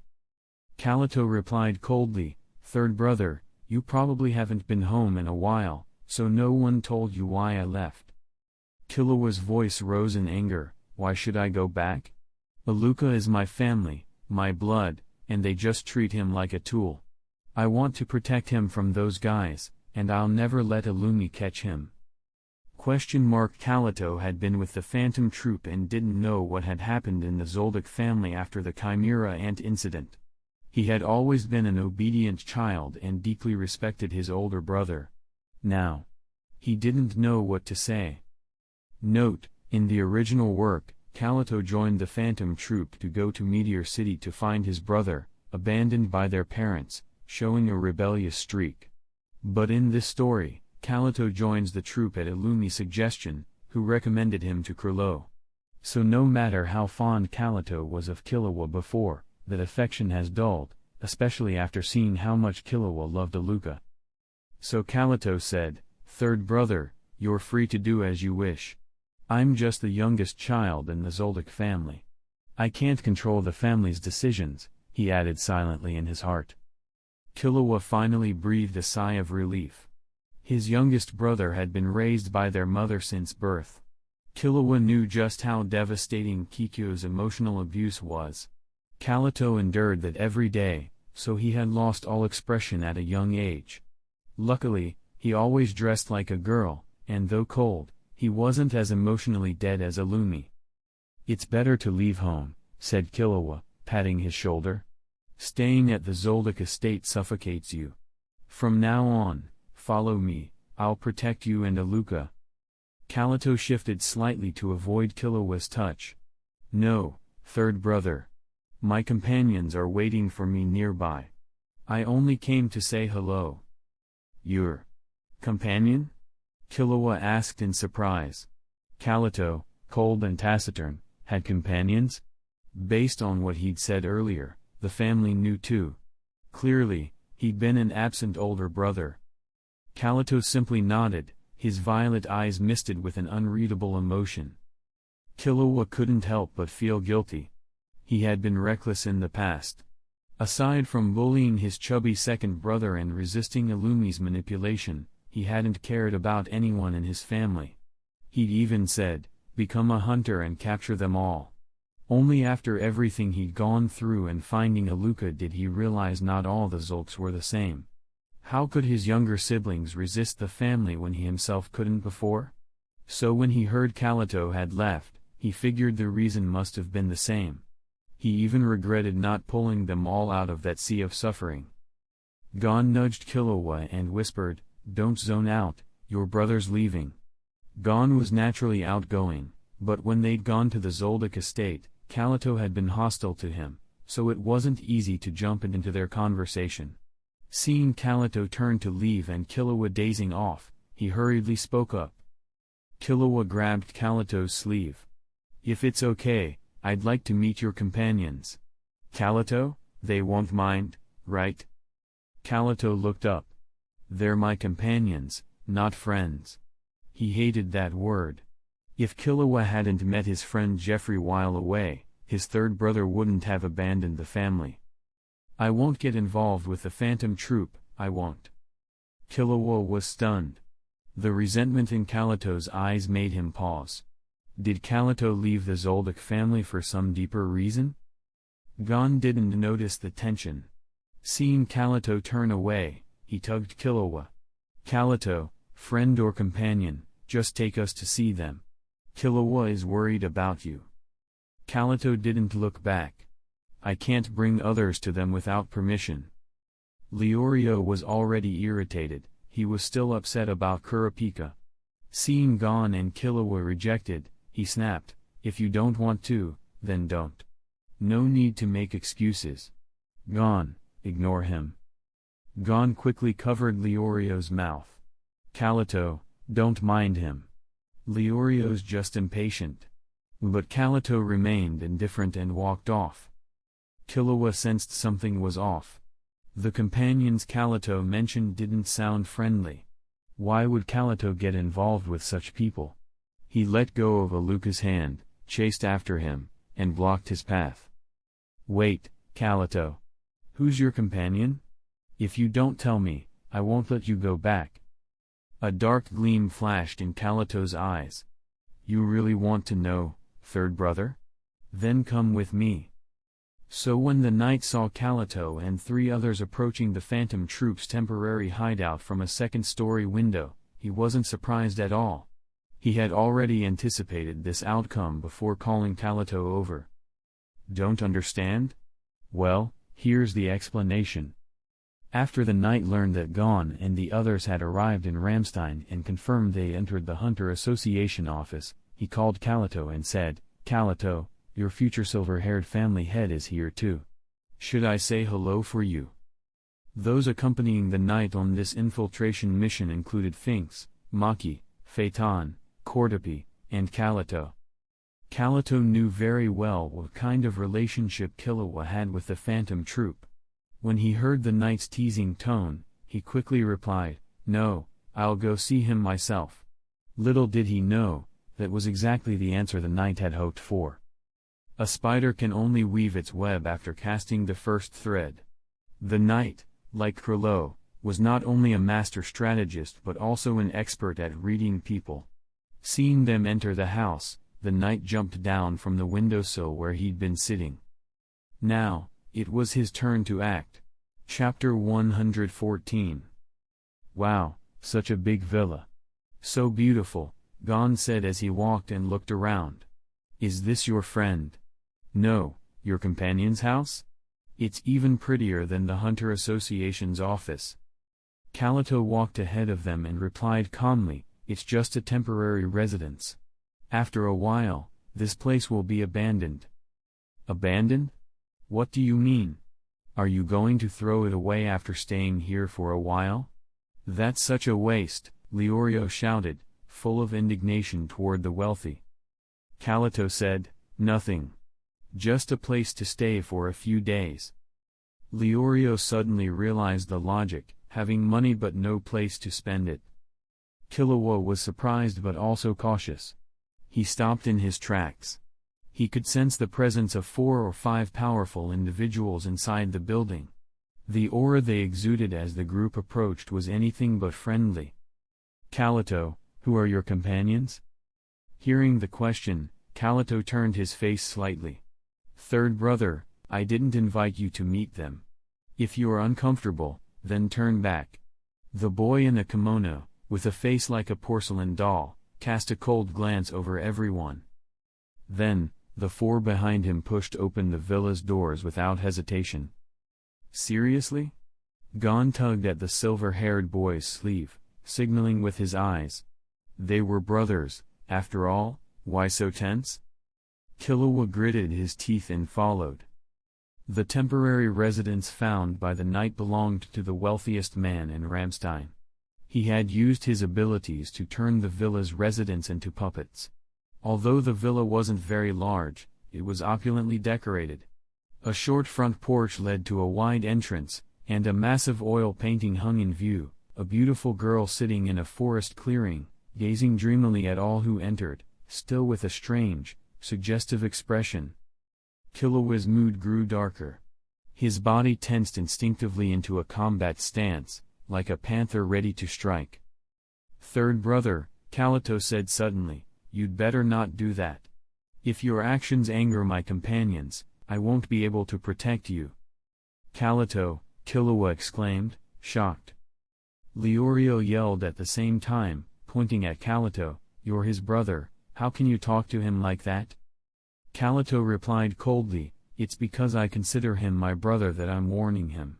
Also, your name is Leorio, right? Is it your place to interrupt a conversation between me and Killua?" Leorio was furious, and Gon couldn't stop him from lunging forward. But Killua shot Leorio a glare and said, "Calm down, Leorio. Kalito isn't lying. He's warning us." The silver-haired boy emphasized the word warning. As a trained assassin, he had already sensed the oppressive aura intensifying ahead. It could only mean the people they were about to face were familiar. Past the porch was the main hall. A grand crystal chandelier hung from the ceiling. Below it sat a luxurious leather sofa set, a glass vase on the coffee table. The solid wood staircase, lined with printed wallpaper, had cashmere carpeting. A baby-faced young man with short blonde hair looked up with a smile. "Hey, Kalito, you brought guests. But it's fine, we've met before." It was a spider. Killua, Gon, and Leorio instantly became alert. The only one unfamiliar with the Phantom Troop, Aluka, asked curiously, "Big brother, what's wrong?" Killua grabbed Kalito, "Why are you with the spiders?" Kalito easily slipped free and replied, "I am a spider, too." Shock froze them in place. The knight ignored the stunned silver-haired heir. He tossed aside the computer he'd been holding and clapped his hands twice. A puppet-like maid in uniform emerged from a side door. "Go pour a few cups of hot tea for our guests. It's afternoon tea time, isn't it?"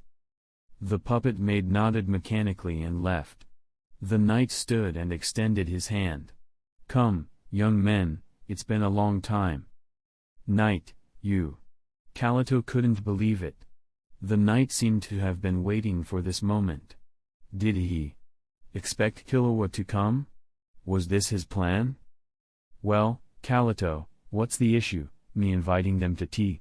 The knight smiled, his green eyes innocent like a child's. Though a bandit with blood-stained hands, selfish and cunning, when he smiled like that, even Gon, with all his instincts, couldn't feel any threat. Killua was sweating. The moment the knight spoke, he sensed additional hostile auras forming on either side. Though hidden from view, the pressure was nearly unbearable. His fingers twitched toward activating his claws. Kalito opened his mouth, but no words came. His lips only moved weakly. The knight shook his head, smiling faintly. "What's wrong, Kalito? I'm just welcoming some little guests I haven't seen in a while. Why so nervous? Don't forget, you're not only the fifth son of the Zoldyck family, but also a member of the Phantom Troop." His gaze moved past Kalito to the others. "Come with me." He turned and walked toward a side door. It led to a small sitting room. Leorio bent forward, sweat dripping down. "What do we do now?" Seeing the spiders again after months, their terrifying aura still made him tremble. He thought he'd grown stronger, but... Killua hesitated, Aluka at his side looking confused. Kalito silently followed the knight's lead. He knew that when Krilo wasn't around, no one could defy the knight's orders. Gon was the first to follow. "Gon!" Killua called out. The spiky-haired boy turned and smiled. "Don't worry, he really doesn't mean harm." Killua bit his lip, then led Aluka after them. Leorio followed closely. Soon, the group arrived in a small lounge, more refined than the main hall, yet not overdone.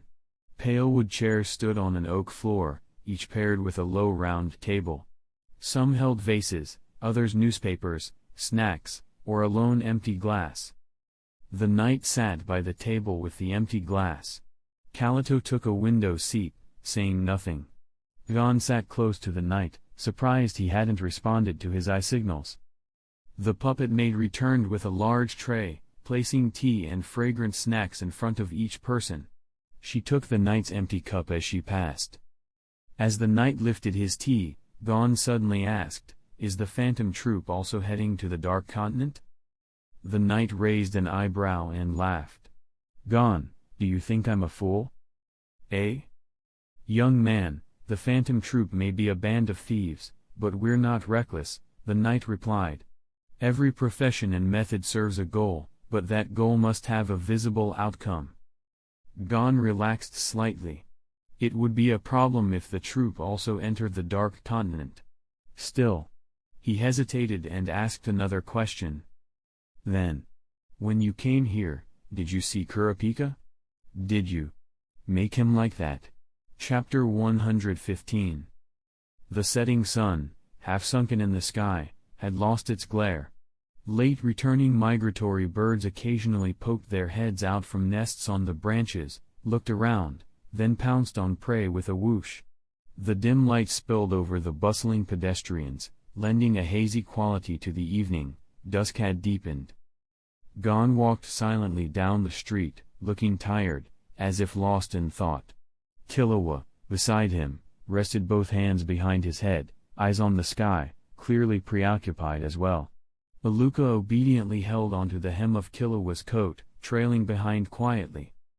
Leorio couldn't stand the silence. He wanted to speak, but the mood weighed heavily. He coughed twice and said as casually as he could, "Hey, why so quiet? This is the second time we've walked out of a spider's nest alive. Shouldn't we be celebrating our luck or something?" Killua glanced at him sharply. That wasn't the point. The spiders didn't let them go just because he was Kalito's brother. They had come to Ramstein, and their true destination had to be the Kakan Empire. Even though the knight claimed they didn't believe in the Dark Continent, they had to be scheming something else. And honestly, Leorio, Gon suddenly said, "Why do I feel like today wasn't so simple?"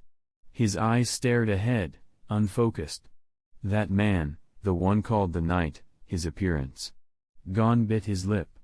He'd sensed something indescribable about the knight, something both mysterious and terrifying. Yet his smile seemed genuinely kind. It had been bright, even innocent. He hadn't emitted any killing intent. Still, Gon shook his head violently. If he couldn't figure it out, he'd let it go. "What's weird about that guy?" Leorio asked. "Nothing," Gon replied with a smile. "Say, there's something I've been meaning to ask. Your brother, Kalito, what exactly did you talk to him about?" Killua's expression suddenly darkened. Flashback to the afternoon. The knight hadn't stayed long in the lounge. After giving a vague answer, "Kurapika, the Korta orphan? Ha! We haven't seen him since Yuchin." He made small talk, then left under the pretense of entertaining a guest brought back by Kalito. Simultaneously, the hidden auras that had lingered quietly vanished, leaving the room to just the boys. "Did you really join the Phantom Troop?" Killua was the first to speak. He couldn't believe well-behaved Kalito would join such a criminal group. If the whole Zoldyck family knew, why didn't Aluni stop him? Why didn't their mother or father intervene? "Would I lie about something like this, third brother?" Kalito replied coolly. Sunlight filtered through the drawn French curtains, throwing his face into stark light and shadow. He looked quiet, eerie, sipping tea gracefully, dressed in his usual kimono. "Come with me." Killua suddenly stood and pulled Kalito from his seat. Aluka leaned forward and asked timidly, "Killua, what's wrong?" Gon jumped up to follow, but Killua snapped, "I need to talk to Kalito alone. You guys, don't come." Gon stopped in his tracks. About an hour later, Killua returned to the lounge, alone. "Killua, are you okay?" Aluka rushed to his side, eyes wide. "No, nothing." The silver-haired boy forced an answer, but sat in silence for half an hour. Only when Leorio got impatient and threatened to leave did he finally stir. Back in the present. "Killua, you." Gon hadn't expected such discomfort from a simple question. He grabbed Killua's hand in concern. "No, really, it's nothing, Gon." Killua quickly composed himself. "I just asked Kalito why he joined the Phantom Troop. He didn't tell me why they're here." He tried to smile, but he couldn't even lift his facial muscles. "The 10 Dons tasked my grandfather and father with eliminating the Phantom Troop, but they failed. My father was gravely wounded. Ever since, the family believes we shouldn't oppose them again. But the rift remains. Illumi was captured and forced to make a deal with the spiders. So if I could ease tensions by joining them, why not? It's a bandit group, sure, but they don't restrict their members' personal freedom too much. No. Kalito is only 11. How could they make him do that?" Killua's face grew darker. And then, another voice inside him sneered, "Isn't this all your fault? You're the one who provoked the Phantom Troop. You're the one who helped the Cortaa clan without considering the cost. You, whose father was nearly killed by them. If anyone should bear the burden, it should be you. Why Kalito?" Another voice answered, "Because you never think about consequences. You hate everything about the Zoldyck family. So why the guilt now?" The two voices clashed in his mind. Killua dropped into a crouch, clutching his head and pressing on his temples, which throbbed from the pressure. "Killua, snap out of it. What's going on, kid?" "Killua?" His friends gathered around him. Gon's face swam into focus. Right. He still had a friend, Gon, who stood by him from beginning to end. So what couldn't be done? "Gon, can you do me a favor?" Killua raised his head and looked him straight in the eye. "What is it, Killua?" "I want to get Kalito out of the spiders. He shouldn't be the one to give up his freedom for the Zoldyck family." Killua gave a bitter laugh. "It's clearly my fault." Author's note: don't think Killua is being overly noble here. He's already clashed with Illumi for Aluka, so why wouldn't he try to free Kalito too? In his mind, they're all siblings abandoned and sacrificed by the family. If you disagree, don't overthink it. Also, apologies, I've been in a rough state lately. The general plot is outlined, but I felt powerless writing it. Please forgive any weak writing. Rest assured, I don't torture characters arbitrarily, I simply write what follows naturally from their personalities and arcs. Chapter 116. Killua, I saw them come out, 3 of them. But your brother wasn't among them. Gon crouched in a dark corner, speaking into the communicator. They're headed south, probably going toward the arena to check the area. I understand, Gon. I'll send Leorio to follow them. You stay here. Don't alert the remaining spiders, said Killua. Got it. I'll be careful. Gon hung up and continued to crouch in place, keeping a close watch on the streets surrounding the Phantom Troop's hideout. A short while later, barely audible footsteps approached behind him. Killua crouched beside Gon and asked, "What's the status?" He had just gotten Aluka to fall asleep. Despite her tremendous power, she was still mentally a child, stubborn and sensitive. He could never allow her to be put at risk. Nothing's happened yet, said Gon. Killua, what are you planning? Killua exhaled. There are 6 spiders here. 3 just went out. 3 remain. Someone has to lure out 2 of them. I want to speak to Kalito alone. He looked Gon in the eye. Will you help me? Gon nodded firmly. Of course, Killua. Even if I can't beat them, I can still run. The Hunter Association office isn't far. Good. Then let's move. Inside the house. Humph. He's already here. The knight played with a goblet in his right hand, glancing slyly at Kalito, who appeared calm but was clearly tense. What should I say about the future head of the Zolik family? Ha, he keeps provoking the Phantom Troop. Does he think I won't dare kill him, Kalito? The boy in the kimono remained stiff and silent. The knight, unconcerned, smiled and stood up. He quickly dialed a number. Maki, in 5 minutes, catch the tail you spotted earlier. Don't kill him. I don't care if it causes noise. Elsewhere. Maki put the phone away. Finks asked irritably, what did that knight say? I'm dying to rip apart the sneak following us. Maki replied coolly, too bad. The knight wants him alive. What? Damn it. Since when do we, Phantom Troop, take orders like that? I'm calling him myself. There's no need for a tantrum, Maki muttered, not even looking at his furious expression. There are too many people around. You think you can just kill whoever you want? Her golden eyes gleamed with icy menace. Beside her, Cordopi, hair covering his face, silently flexed his fingers. Back with Killua. He ran fast, but not fast enough.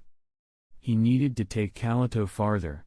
Only then would he have enough time to convince him to leave the Phantom Troop. Earlier, Gon had pretended to be a spy, luring 3 spiders from the hideout. At a street fork, they split up. Killua had then appeared before Kalito, leading him and the others away. Once they were far enough, Killua slowed down, turned around, and pulled off the hood covering his face. Third brother. It's you. Kalito stopped and bit his lip. Do you realize what you're doing, Killua? Killua met his gaze. I do, Kalito. This is dangerous, but I still have to ask. Do you want to leave the Phantom Troop? Kalito's pupils widened, then shrank. Third brother, once you become a spider, the only way out is death. He stared at Killua with shocked expression. And I don't want to die yet. But you didn't choose this. The Zoldyck family traded you like property. Kalito, don't worry. I'll get stronger. I won't let them find you. But Kalito turned away. Stop dreaming, third brother.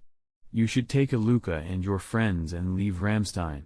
Forget you have another brother. He narrowed his eyes.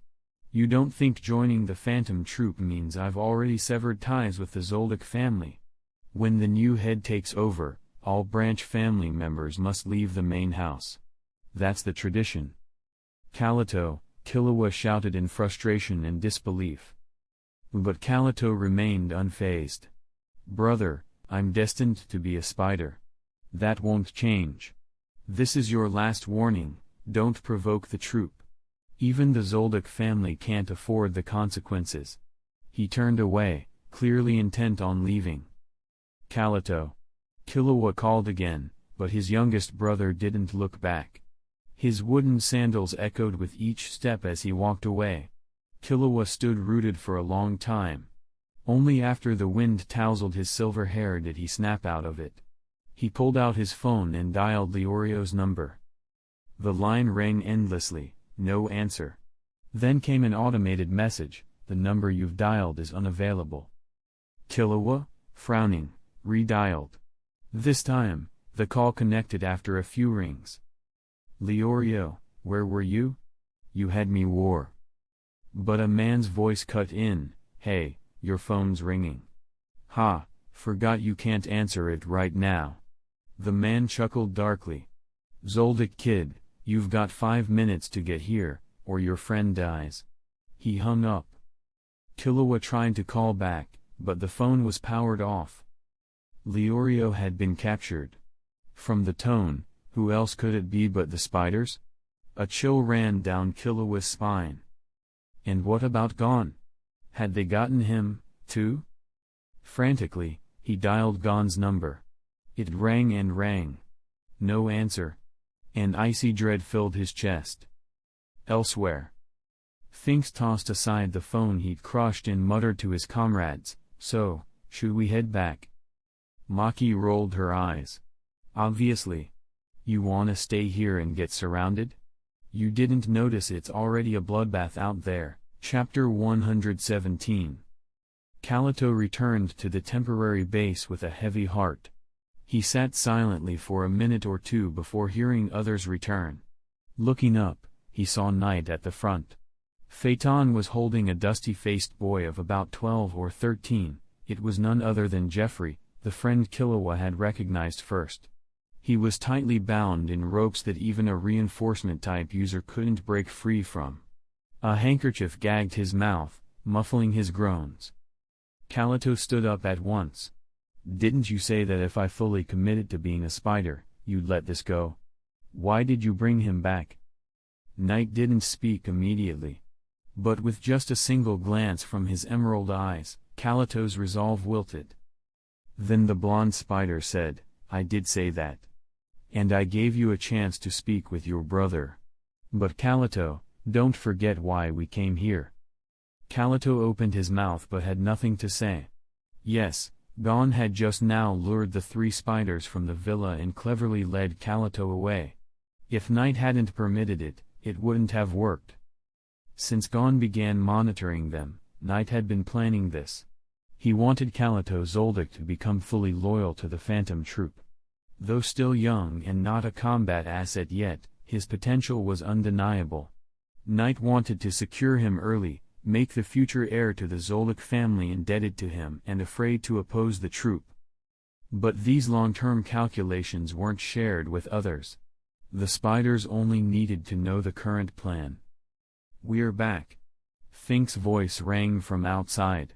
Seconds later, he entered with Maki and Cordopi. Finks dumped an unconscious Leorio on the floor, flopped onto a seat, and said, "Okay, Knight, I brought the kid back alive." Knight noticed Leorio's twisted leg and arm. While Finks had spared his life, he hadn't pulled his punches.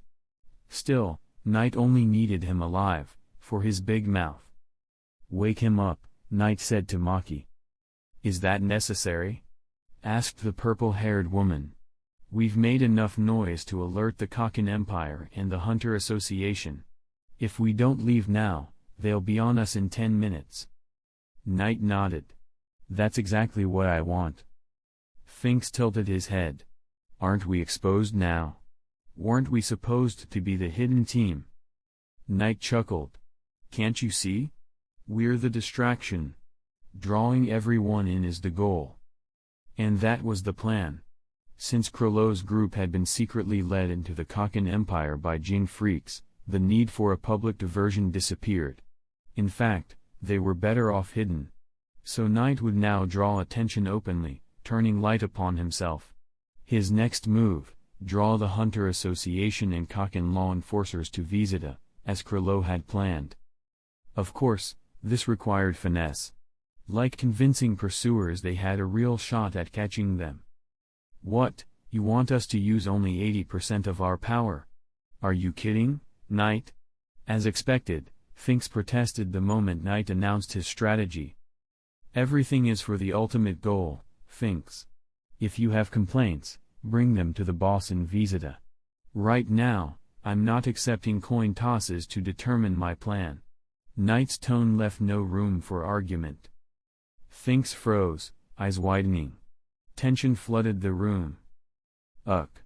That hurts," groaned Leorio, regaining consciousness. Finks, irritated, kicked his broken bones, making Leorio scream in agony. What are you going to do to me?" he demanded, his voice a mix of fear and bravado. Just as Knight was about to respond, Maki interrupted. They're coming. A lot of them. Knight also heard the footsteps in the distance. He made a swift decision: we'll talk later. Take Leorio and gone, we break out east. Finks spat on the floor but said nothing else. He slung the groaning Leorio over his shoulder. Phaeton silently grabbed Gon, and the 6 of them stormed out of the villa, just as their pursuers arrived. Knight looked back once, spotting familiar faces among the chasers, including the silver-haired Killua Zoldyck. He smirked and raised an eyebrow in provocation before turning his head away. Visita. For 2 days and 1 night, the spiders ran and fought. On the first day, Knight had Finks leave Leorio behind to slow the hunters. His loud voice and refusal to abandon Gon would ignite their chase. The first wave of Kakin Empire troops were ordinary soldiers. But on the second day, 2 elite Nen users joined the pursuit, causing serious trouble. Several spiders were wounded. Kalito, being the weakest, nearly drained his Nen and had to rely solely on physical strength to keep up. But they made it. No one was left behind. Damn it. How does he run so fast? Kanzai grumbled, slamming down an icy drink in a street cafe. Cheetle thought aloud, something's not right. My system, what do you think? The bull-like man raised his head. I suspect the Phantom Troop lured us here deliberately. But their goals always elude me. Indeed, though they were often close behind, the bandits never fully lost them, leaving enough clues to keep the chase alive. Not until they entered Visita did the trail vanish entirely, like they'd disappeared underground. During the pursuit, they had clashed several times with Kakin-sent operatives. While urgent, the Hunter Association had already started negotiations about cross-border criminal capture, avoiding outright conflict but gaining no solid cooperation either. Everyone knew, on some level, they were rivals. Night fell. With no leads, Cheetle suggested they find a hotel and rest. She asked the drink vendor for the bill, but was surprised when the girl said it had already been paid, handing her a note. Cheetle bit her lip and opened it. It contained 1 sentence. Beyond Netero is at 52 Moko Avenue. The entire Hunter Association squad exchanged glances. Chapter 118. The knight who appeared before Krilo looked battered. His short golden hair was matted with dust and flecks of dried blood, his right cheek painfully swollen and oozing, and his training suit torn and stained crimson. Yet his posture remained confident. He gently set the exhausted Kalito on the floor, then greeted Krilo with a warm wave and smile, just as if nothing were amiss. "Hi Krilo, we're back." Krilo looked surprised for a moment, then returned the greeting softly. "It's good to see you again, Knight." Nobunaga strode forward, taking Gon, bound tightly and gagged, who had been slung under Fink's arm, depositing him near the stairs.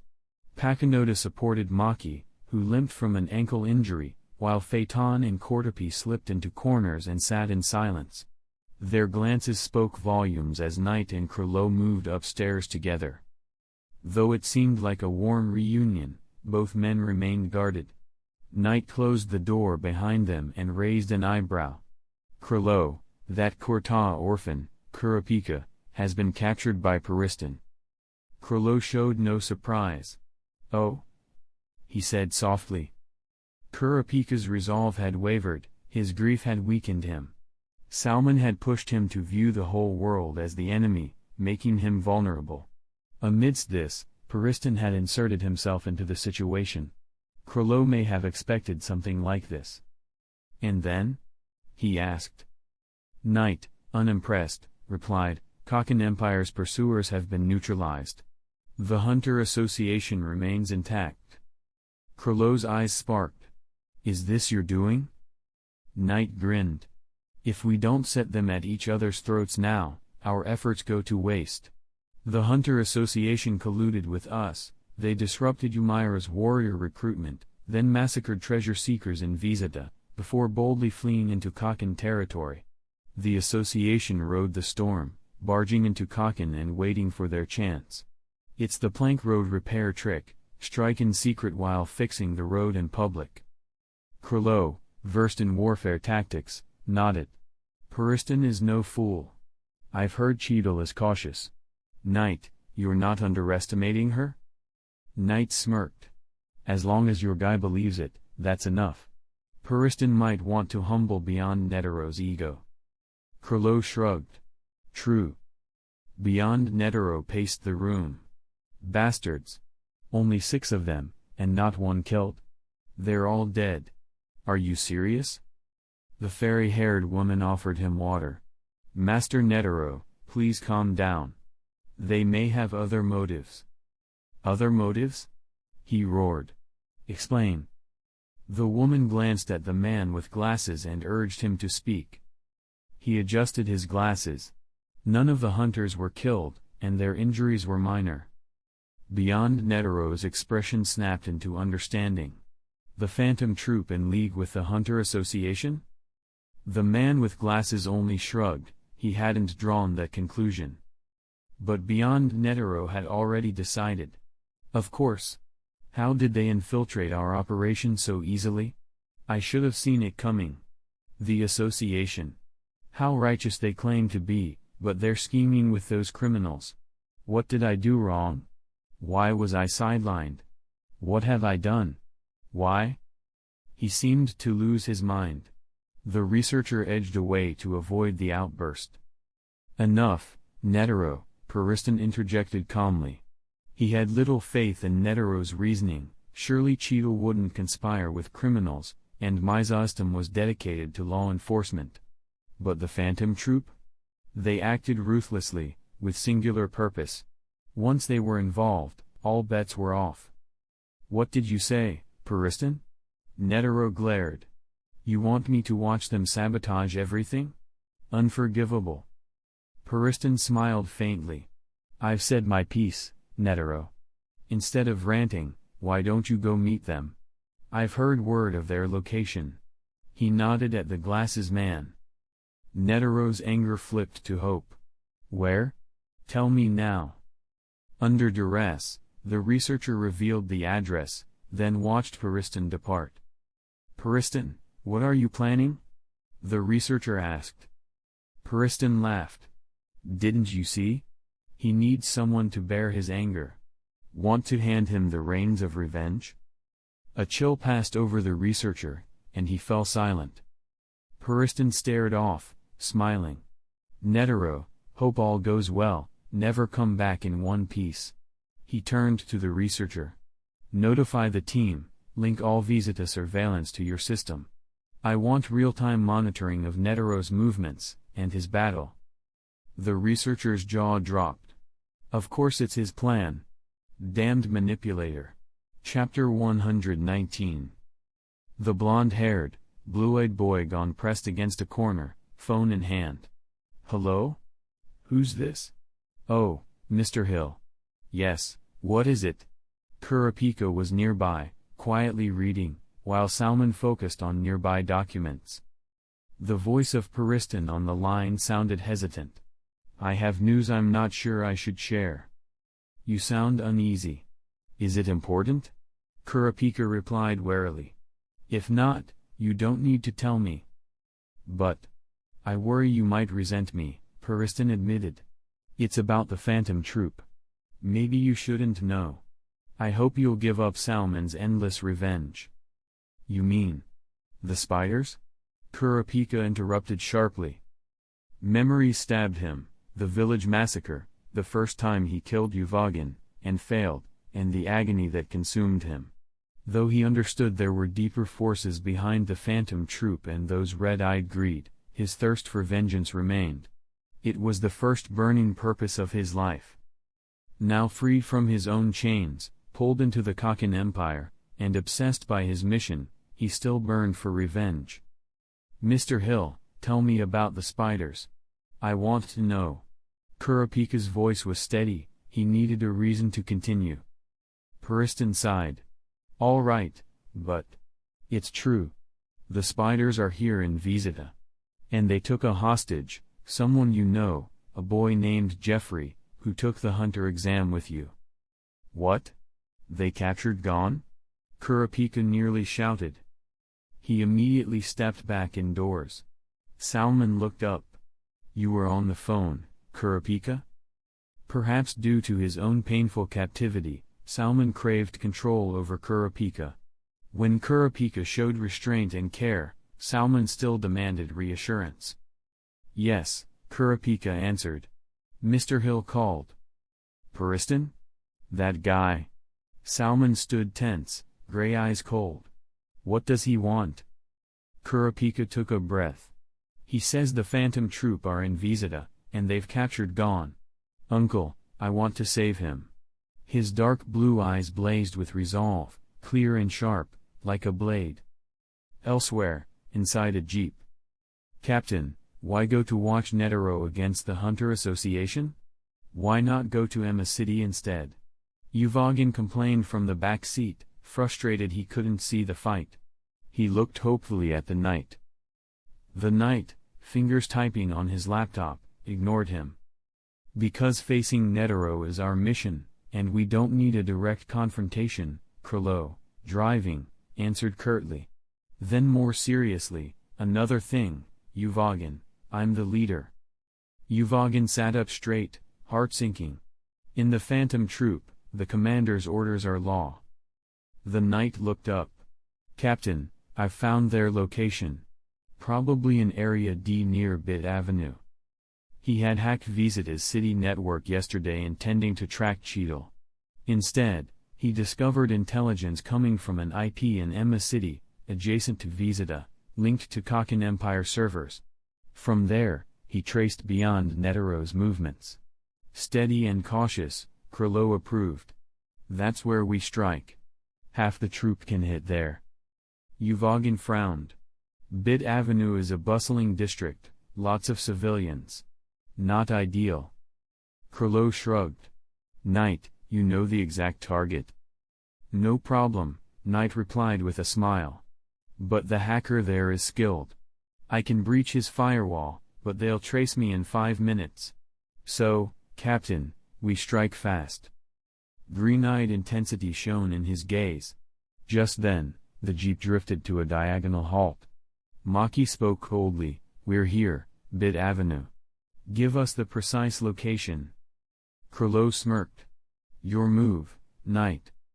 Understood, Commander. Chapter 120. Huh? It's been hacked. The garbled dialogue box that suddenly popped up startled the man with glasses. He really couldn't imagine who could break through his firewall. After a moment of hesitation, the first thing he thought of was to resist the other party's continued invasion. What's going on? Puristan, who was watching the surveillance images projected onto the big screen by the computer, turned around and asked. Someone is hacking into my computer and I'm defending myself. The man with glasses spoke while his hands danced quickly on the keyboard. Puristan frowned slightly, suddenly thought of something, and shouted, Stop doing that. We're being targeted, let's go. As soon as he finished speaking, a huge bang at the living room door almost shattered his eardrums, just as if his words had summoned it, followed by the thunderous roar of the intruder. Puristan's eyes darkened, they came so quickly. The first person to enter the room was, of course, Uvogin. As soon as his massive frame appeared in the living room, Puristan knew there was no way to bail out through the main door.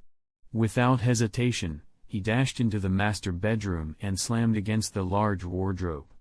To his surprise, it tilted to one side, revealing a foot-wide gap leading directly into the adjoining house. At the same time, Uvogin had just smashed through the living room when he heard breaking glass in a room to the right and the sound of someone jumping out the window. He grinned grimly, ignored the perceived escape, swung his arm, and menacingly tore through the adjacent wall. He could sense someone else was concealed behind it. Sure enough, before the rubble fully fell, a white silk ribbon wrapped swiftly around Uvogin's right arm like a spirit serpent, tightening inch by inch, threatening to strangle him within seconds. Uvogin roared with laughter. Since he lost to the chain hand last time, he had endured over a month of brutal training under Knight. He had contingency plans for this exact scenario. How could he fail? He jerked back his arm violently, pulling a dust-covered woman out through the hole he'd created. She had no time to brace herself before Yuvogin delivered a crushing blow. Peeling Laifu, who'd followed behind, shrugged silently. He appeared uninvolved, and perhaps concerned. Meanwhile, Periston had just entered the opposite empty room. When he looked up, he saw a woman with purple hair and golden eyes standing in the center of the living room, poised to strike. Without a word, countless silver threads shot toward him. They came from behind and wove a giant net to trap us. Even in this emergency, Periston was not someone easily ensnared by Maki. Though he jokingly called himself a weakling, how could he be ordinary after rising to vice president of the Hunter Association and nearly becoming president? Within a quarter of a second, Periston spotted a slim opening, contorted his body into an unbelievable twist, and slipped through a gap no one else could have squeezed through, suddenly confronting Maki face to face. Maki snorted coldly, pulling back the silver webbing with both hands and attacking Periston from behind. Periston ignored the approaching net, rushing toward the purple-haired woman.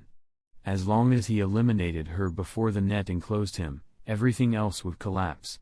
He formed his palm into a blade and thrust toward Maki's neck, but as soon as his nails grazed her skin, the woman at his side vanished. Periston froze momentarily before rolling away, narrowly escaping the encroaching silvery threads, and then his eyes gleamed crimson. Knight leaned against the door of the jeep, lounging as chaos erupted inside from Yuvogin's rampage. He spotted Krolo and Maki approaching from afar, offered them a nod, and greeted, "Hey, how are you, Captain?" Krolo smiled faintly.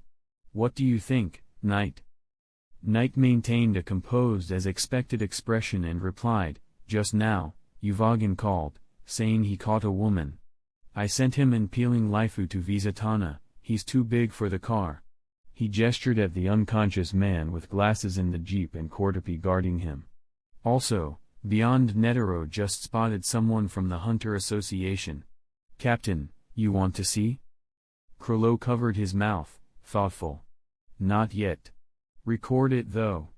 I've called Jing Freaks, he may arrive tonight. Tell Phaeton and Finks to ambush the area. If the Hunter Association fails and Beyond Netero escapes, capturing him alive would be ideal. If not, killing him will do." Knight raised his eyebrows. "Captain, you're doing me a great favor." Krolo entered the car's passenger seat without another word. He didn't question Knight. Beyond Netero certainly posed a greater threat than the Hunter Association. The Phantom Troop had long been S-level fugitives, any trouble would be manageable. Knight instructed Maki to drive and leaned into work on the laptop. Fights between masters are over in a flash. Beyond Netero, heir to the former Netero Guild leader's legacy, might have been cornered by half a dozen enemies, and yet only left wounded without a victor. Though outnumbered, his injuries weren't fatal.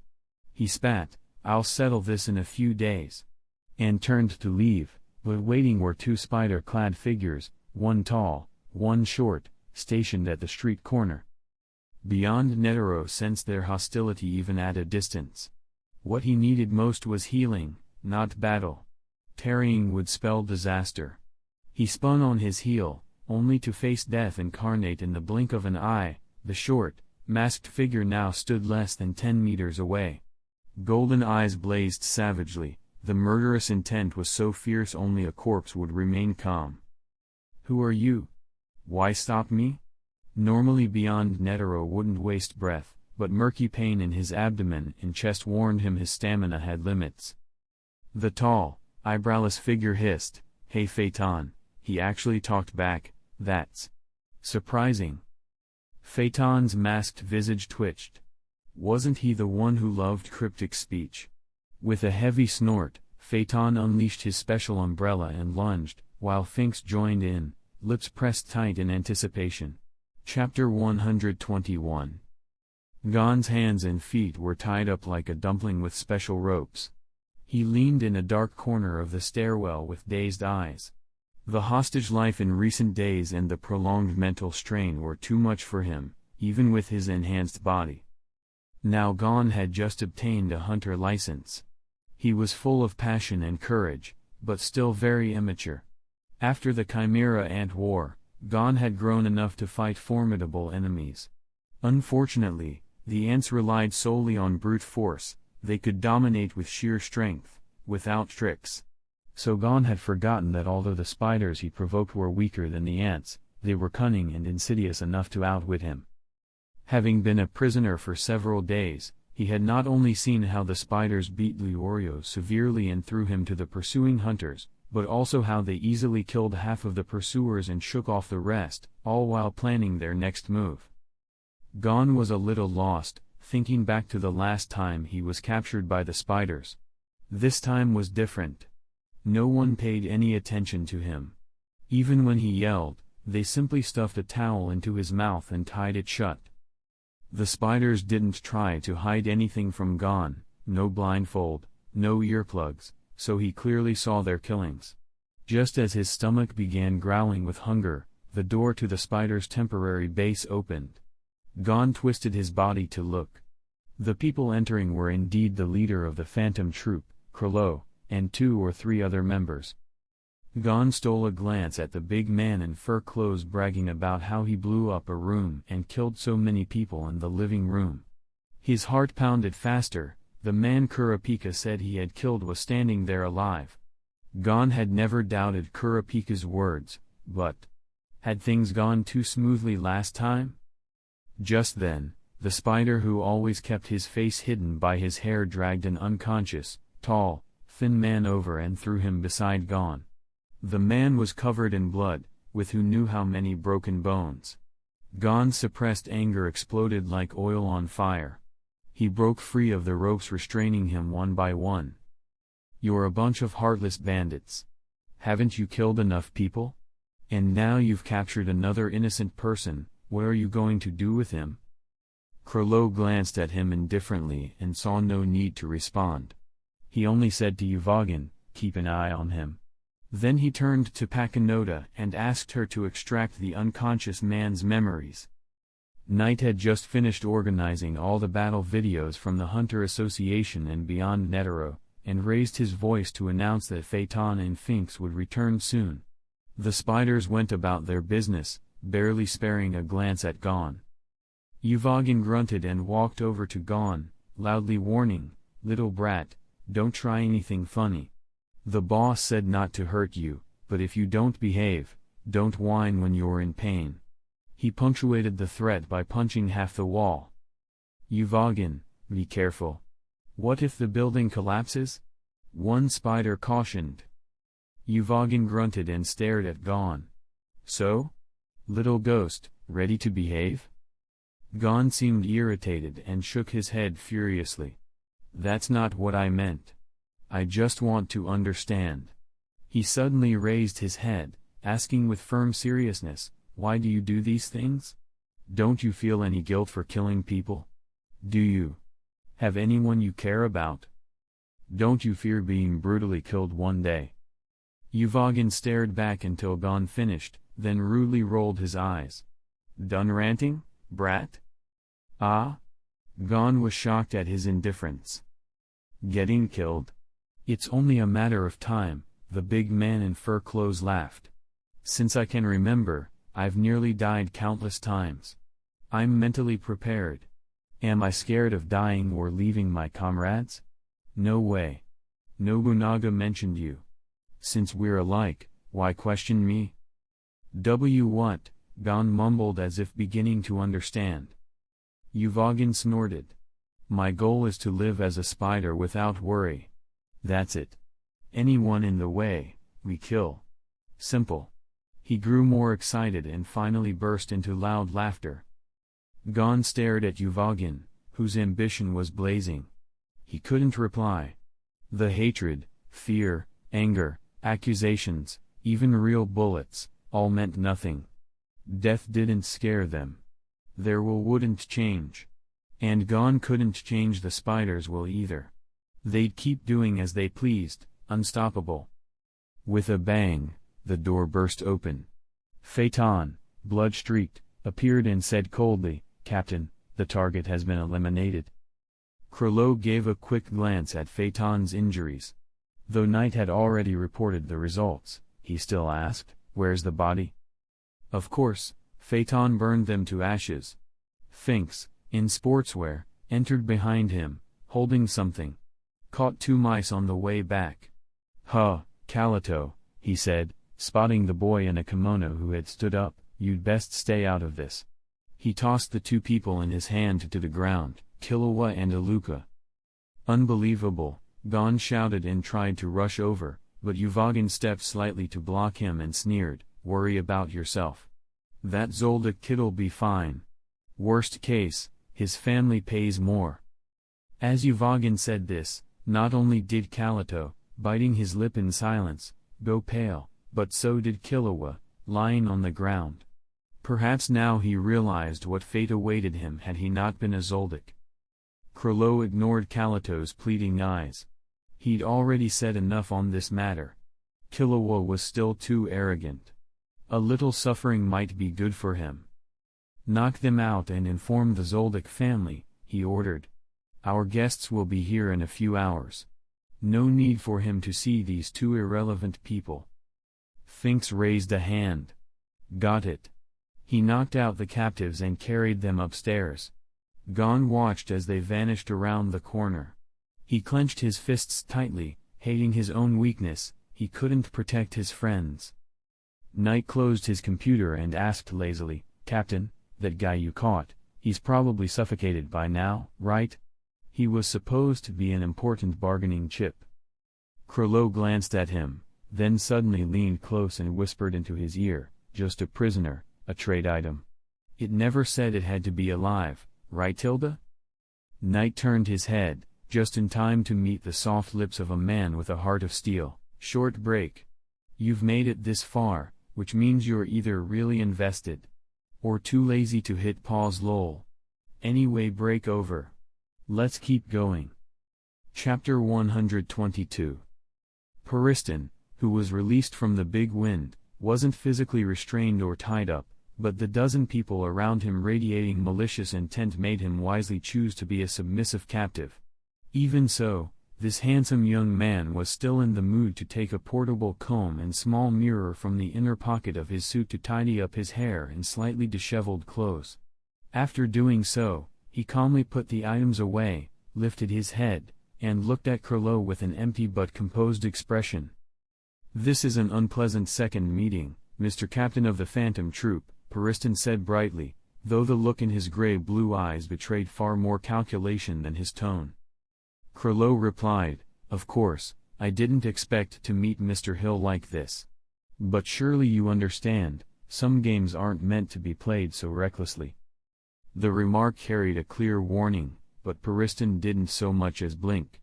After all, if the stakes weren't high, it wouldn't be thrilling. He relished playing with others. Though the game had been interrupted due to a moment of carelessness, he still felt a twinge of satisfaction at the uproar it caused. It would have been even better had he not ended up a captive. "Oh, that's a pity." Pariston shrugged. "I thought Mr. Lucifer would understand someone like me. It seems I was a bit naive." His face adopted an exaggerated expression of regret, like he was another Spider Queen discussing how to split the spoils of war. "Mr. Pariston, you were captured too? How terrible." Suddenly, Gon's voice rang out from the stairwell. Uvogin rudely slapped him on the head, causing a big bump to swell up instantly.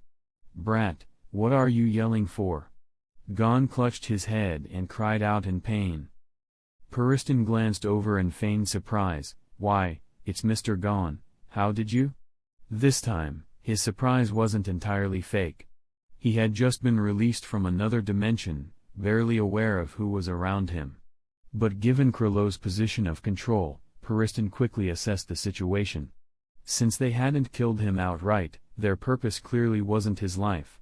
He'd gathered from snippets of conversation that he was likely meant as a bargaining chip.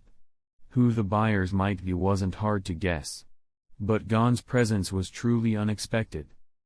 "Oh, I nearly forgot Mr. Hill and Mr. Floppe are friends," Knight said with a smile. Then you'd better keep them from talking, Uvogin. What's that, Knight? Asked the largest spider. That little ghost of yours really is a nuisance. Just knock him out, Knight replied casually. Uvogin laughed. No problem. He turned to Gon. Kid, I told you to behave, and now. He shook his head dramatically and stretched out a hand bigger than Gon's entire head. Perhaps thinking the brat would just give in, Uvogin only used 30% of his strength. But Gon slipped aside easily and made a face. You big dummy, I can dodge you all day. Uvogin froze, and Nobunaga, seated on a stool to the left, burst into laughter. Uvogin, I didn't think you'd fall so far that you can't handle a runt like that. Don't you dare challenge me again, next time I'll take you out in one move. Uvogin, red with anger, was about to charge at Nobunaga when the blonde-haired spider gave him a cold look. He immediately froze, retracting his foot faster than he'd raised it, and chuckled awkwardly. Hey, Knight, I'm just a little excited, that's all. I'll handle this brat right now. Knight's oppressive gaze finally withdrew. He turned to Pariston, who wore a slightly bemused expression. What's Mr. Hill thinking about so deeply? Well, I just don't get it, Pariston bit his lip. If Mr. Knight hadn't told me you were a civilian, I'd never believe it. Why doesn't the Phantom Troop have just one leader? A large question mark practically hovered in the air. The troop was an elite bandit group, but it seemed to have loose management. If no one had final authority, Pariston didn't find that intimidating at all. The room fell silent. Loudmouthed Uvogin wanted to speak but quickly covered his mouth, pretending to stay busy. Uvogin, lucky I had something to do. Nobunaga paused in his knife polishing, head bowed, repeatedly stroking an already spotless blade. Franklin pulled Shizuku, who was absorbed in a book and likely hadn't noticed the comment, into his arms and glanced at Finks, slouched on the couch pretending to nap. Benolanov half lowered his eyelids, his silence more telling than words. Maki continued knitting, eyes down. Pakinoda, who already knew the truth, absent-mindedly stroked a white cat that had wandered in. Kalito, too shocked to comprehend the deeper implications, remained silent. Shanner quietly adjusted his bandages. Cordopi glanced at Phaeton, who had slightly raised his mask, then lowered his head so his hair hid his exposed eye. Knight felt like a flock of crows had flown over his head. Was his relationship with Krilo still that much of a secret? The troop shouldn't have doubts, right? Or did they think he and Krilo were still in some kind of power struggle? He looked at Krilo. The dark-eyed king of the night raised his head, and their gazes locked. In that instant, Knight caught a hint of amusement in his eyes. He relaxed and turned to Pariston, who now looked genuinely curious. He replied, it's true the Phantom Troop only has one leader. But the leader doesn't get to control the leader's wife. The next second, Knight saw the blank shock he was hoping for on Pariston's face. And then, crack. The sound of jaws dropping from the spiders who, though pretending not to listen, had obviously been eavesdropping. Only Krilo remained composed, as if unsurprised, though only he knew how his heart had skipped a beat at Knight's final word. Ring, ring, ring, the sudden ring of a phone shattered the charged silence. Knight tilted his head toward Krilo and raised a brow. Is it our guest? Darling. Krilo heard the crash of a cup knocked over by a startled spider. He looked at the caller ID. Of course, dear. We'll be heading out shortly. The two locked eyes again, countless unspoken emotions flickering between them. Chapter 123. The agreed-upon meeting place with Jing Freaks was an empty demolition site on the outskirts of Vaisvana. At 3 or 4 in the morning, there wasn't a single worker in sight. Krilo left Finks, Phaeton, Benolanov, and Cordopi at the temporary base to guard Killua and Aluka, and took the rest of the spiders and their captives to the meeting point in 3 cars. When they reached the largest open space at the site, a man and a dragon were already waiting. It was Jing Freaks and the flying dragon he typically used for transportation. Gon, who had been glaring at the man watching him intently, nearly dropped his eyes in shock when he saw the familiar figure. As soon as he was let out of the car, he tried to run toward him to confirm if it was really Jing, but a large hand grabbed his collar from behind. Unable to move his limbs, Gon struggled in the air and shouted, "Dad! I'm here, come save me." Krollo turned his head slightly. "Uvogin, silence him." "Captain, didn't you notice that disheveled guy has green eyes?" Uvogin, "Got it, Captain." He pulled a towel from somewhere and stuffed it in Gon's mouth. Krollo turned to face the man across from him, whose veins bulged with rage but whose composure held firm. A faint, graceful smile lifted the corners of Krollo's lips. "Mr. Freaks, you're early. I hope I didn't keep you waiting." Jing stared coldly at Krollo, too furious to speak but unwilling to lose control.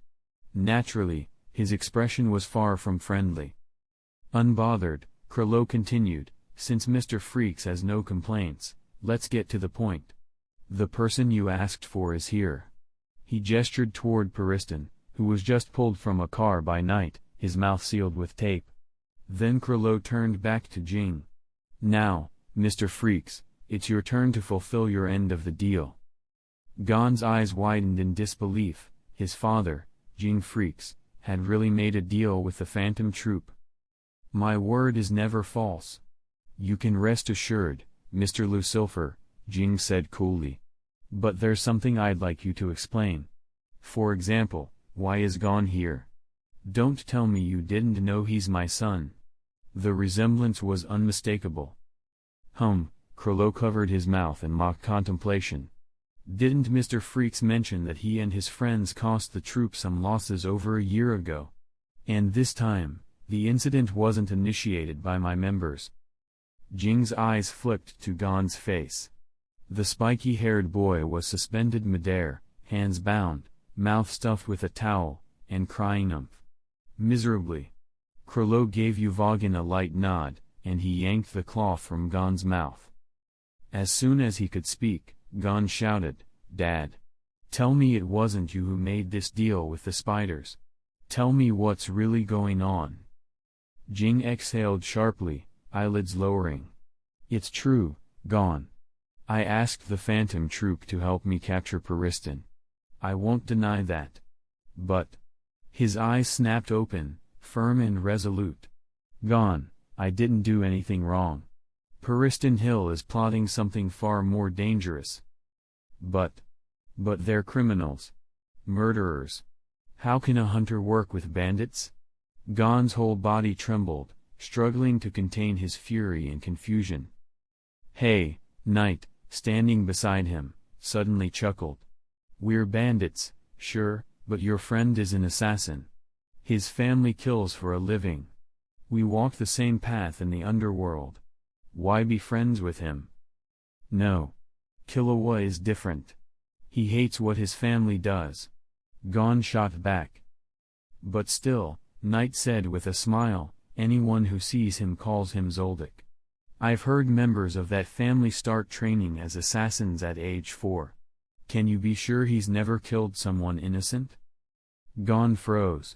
Despite his distaste for his family's legacy, Killua was no saint. His enemies rarely survived, and he himself showed little guilt. Seeing Gon speechless, Night continued, "Just like now. If his surname weren't Zoldyck, if the Phantom Troop's 4th member, Kalito Zoldyck, weren't his little brother, do you think he'd dare ask us to spare him? Mr. Freaks, your view of the world is too narrow. But I don't think the captain blames you. You've never had a proper guide growing up." He shot a pointed glance at Jing, whose face flushed with anger. "Enough, Night," Krollo interrupted, turning a cool gaze to Jing. "Mr. Freaks, I won't harm your son this time. But if it happens again, I'll do what's necessary to protect my members." Jing moved his lips but swallowed his retort. At Krollo's signal, Uvogin tossed Gon toward him. He caught his son swiftly. "Night," Krollo ordered again, "hand Mr. Hill over to Mr. Freaks as well." Of course, Knight said with a smile. I'm sure Mr. Hill will be delighted to see a former colleague as his bodyguard. He fixed his gaze on Periston, who looked completely unfazed, and said, "Let's go, Periston Hill." Periston shrugged, allowing himself to be led toward Jing without resistance. Franklin silently lifted the still unconscious bespectacled man and dumped him in front of Jing, who frowned. "This is who we found with Mr. Hill," Curlo said with a smirk. "Maybe you'll find him useful too." Then his voice turned slow and deliberate. "There's one more thing you should know, Mr. Freaks. Beyond Netero was killed by one of my members." Jing, now handcuffing Periston, froze.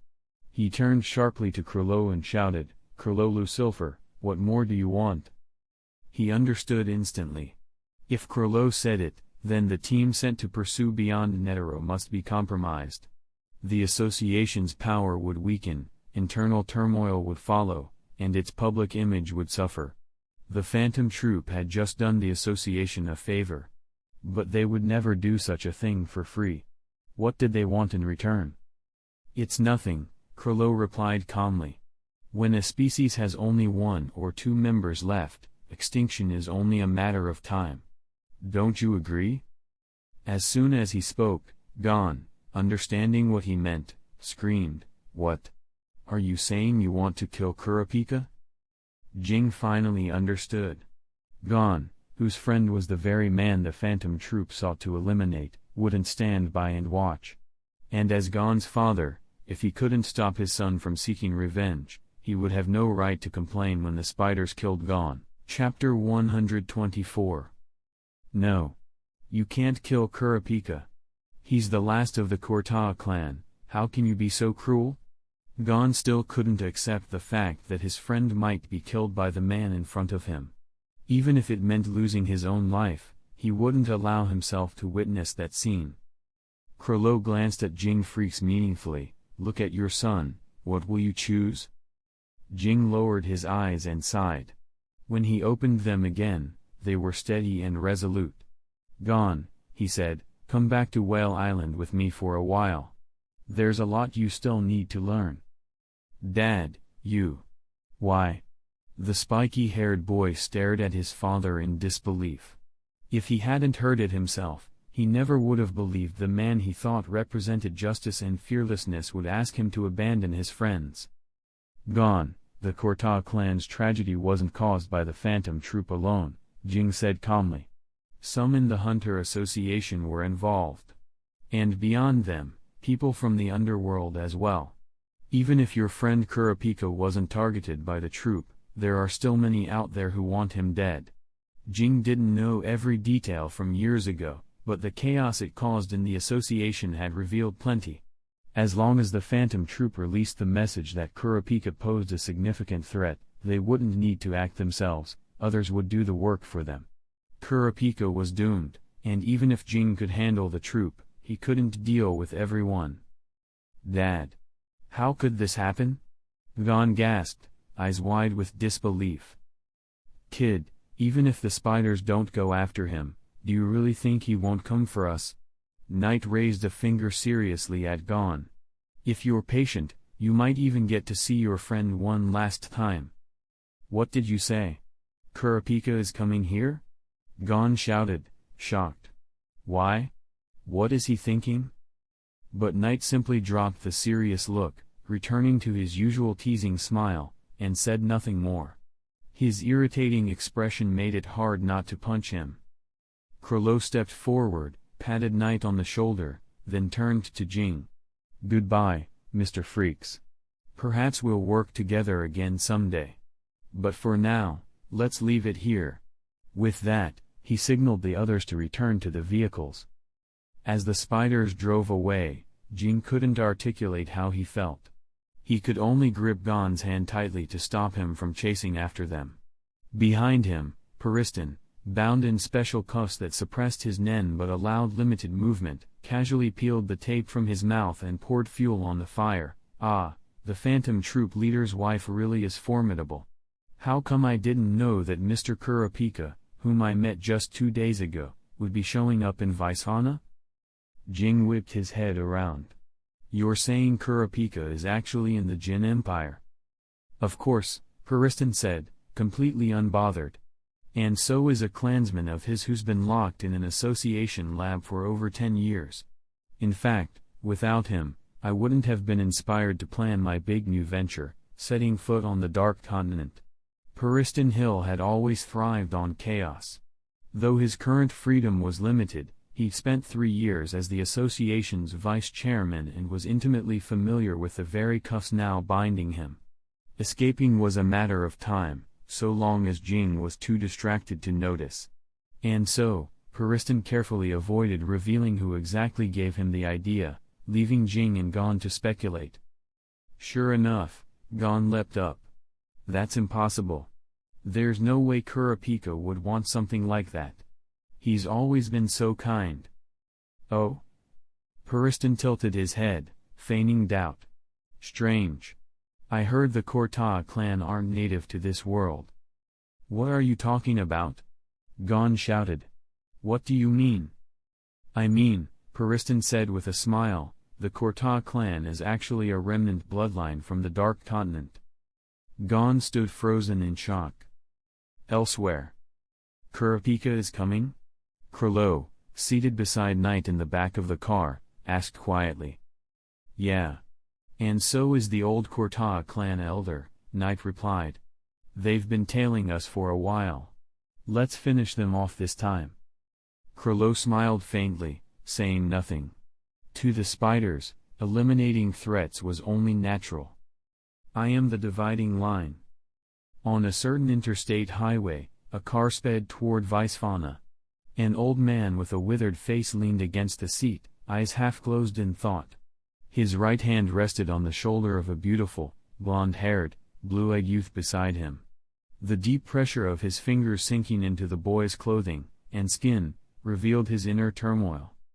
Salman had always known that Kurapika was too kind. Despite his deep hatred, the boy still longed for peace and beauty. He was reluctant to stain his hands with innocent blood. If Salman hadn't spent countless days and nights being tortured in the lab, maybe he would have indulged the idealism of the younger generation. But a life of cruelty and suffering had long twisted his beliefs. The joyful memories of his youth in the Korta village now seemed like a past life. At this point, even Salman wasn't sure whether his obsession with eradicating everything beyond the Dark Continent was a tribute to the dead, or just a reason to keep himself going. But he knew one thing: this was the last road he would ever walk. Even if it led to destruction, even if he were torn to pieces, he wouldn't die in despair. So, Salman pressed harder on Kurapika's shoulders. But the blond boy sat still, completely unreactive. His once bright, azure eyes were now hollow and lifeless. "Kurapika, as an avenger, you shouldn't have friends." Salman tilted his head, studying that emotionless face. "Once you kill the friend who's made you hesitate for so long, will you finally become realistic?" "I'm looking forward to it." Chapter 125. Though the weather had been sunny for days, a steady drizzle fell this morning. A sleek, extended luxury car slid through the wet street, sending up a spray of water before coming to a stop in front of a high-end hotel in Visfana. The first to get out was a large, muscular man from the front seat. He walked to the back, pulled out a folded wheelchair from the trunk, and respectfully opened the rear door. First, a blonde, blue-eyed boy with a feminine beauty stepped out. Then, the man bent down and gently lifted an elderly man with gray hair, settled him into the wheelchair, and pushed him into the hotel. Because they had reserved the suite in advance, the professional caregivers and hotel staff were prepared. They quickly escorted them up to the luxury suite.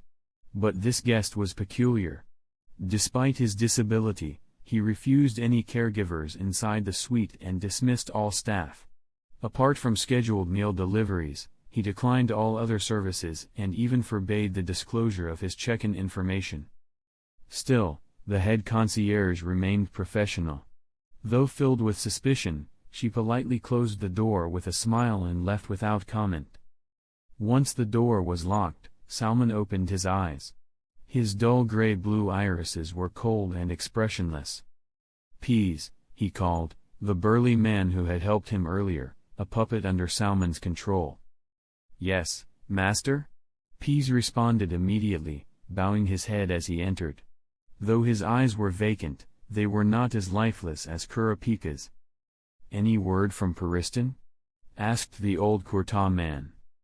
Peas looked down. "Master, the last message was the day before yesterday. No updates since." "The day before yesterday?" That was when Kurapika had asked to rescue his friend. Why had Salmon kindly informed him about his friend and the phantom troop? He didn't care. Salmon only wanted his life. As a man with extreme control tendencies, Salmon manipulated everything around him. Naturally, Kurapika's phone was bugged. When he learned that Kurapika, swayed by Paristan, planned to go to Visvana, Salmon made him a puppet without hesitation. He also resolved to eliminate every threat, including Paristan. Unaware of how much the world had shifted in one day, Salmon brought his new puppet to Visvana. "Very well. Have our people investigate the Phantom Troops' movements in Visvana, immediately," Salmon ordered. Though their deployment in the Kakan Empire had been limited, it was enough to collect intelligence. "Yes, master," P said, bowing before leaving the room. The old elder gazed calmly at the drizzle outside the French window, exhaled, and closed his eyes. Beside his wheelchair stood the blond boy, gorgeous, lifeless, a wax figure without a soul. Meanwhile, the Phantom Troops' temporary base was rather lively. Not only had Gon, desperate to see Kurapika with his own eyes, called and spoken with Night, but he had also arrived in person. He made it clear he wouldn't leave until he saw his friend. Even Illumi Zoldyck, the eldest son of the Zoldyck family, had arrived with surprising speed. There was a mission nearby, Illumi explained in his usual deadpan tone. His lifeless cat-like eyes and long hair gave him an eerie grace. Krilo waved a hand, and Finks brought Killua and Aluka, who had just woken from their comas, down from the second floor. Aluka looked fine, innocent, dressed adorably, and now nestled in Killua's arms, curiously admiring the bizarre outfits of the troop members with deer-like eyes. In contrast, Killua appeared deeply tense. Still bound with Nen restraining ropes, he was no match for Illumi, whose oppressive aura radiated menace. Without any effort to soften the blow, Illumi delivered the message, "Grandfather and father asked me to tell you, if you can't become a proper Zoldyck, the family will expel you." Killua's face went pale instantly.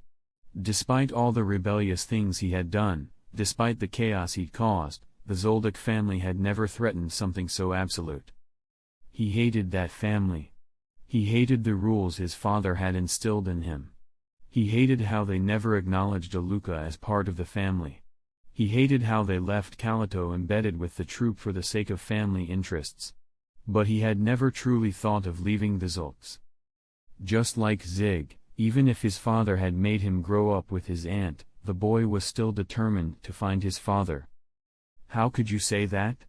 Killua is your brother," Gon shouted, unable to stay calm. Jing, standing behind him with arms folded, frowned but didn't intervene. Perhaps he wanted Gon to face reality on his own. Let him hurt, let him remember. Illumi turned cold eyes to Gon, nearly making him jump. "This is the Zoldyck family's decision. You have no say in it. Ask Killua, does he acknowledge the family's judgment?" Gon looked quickly at Killua. "Killua, is it true? You might be expelled from the Zoldyck family?" Killua didn't reply, but his expression said everything. This can't be." Gon was stunned.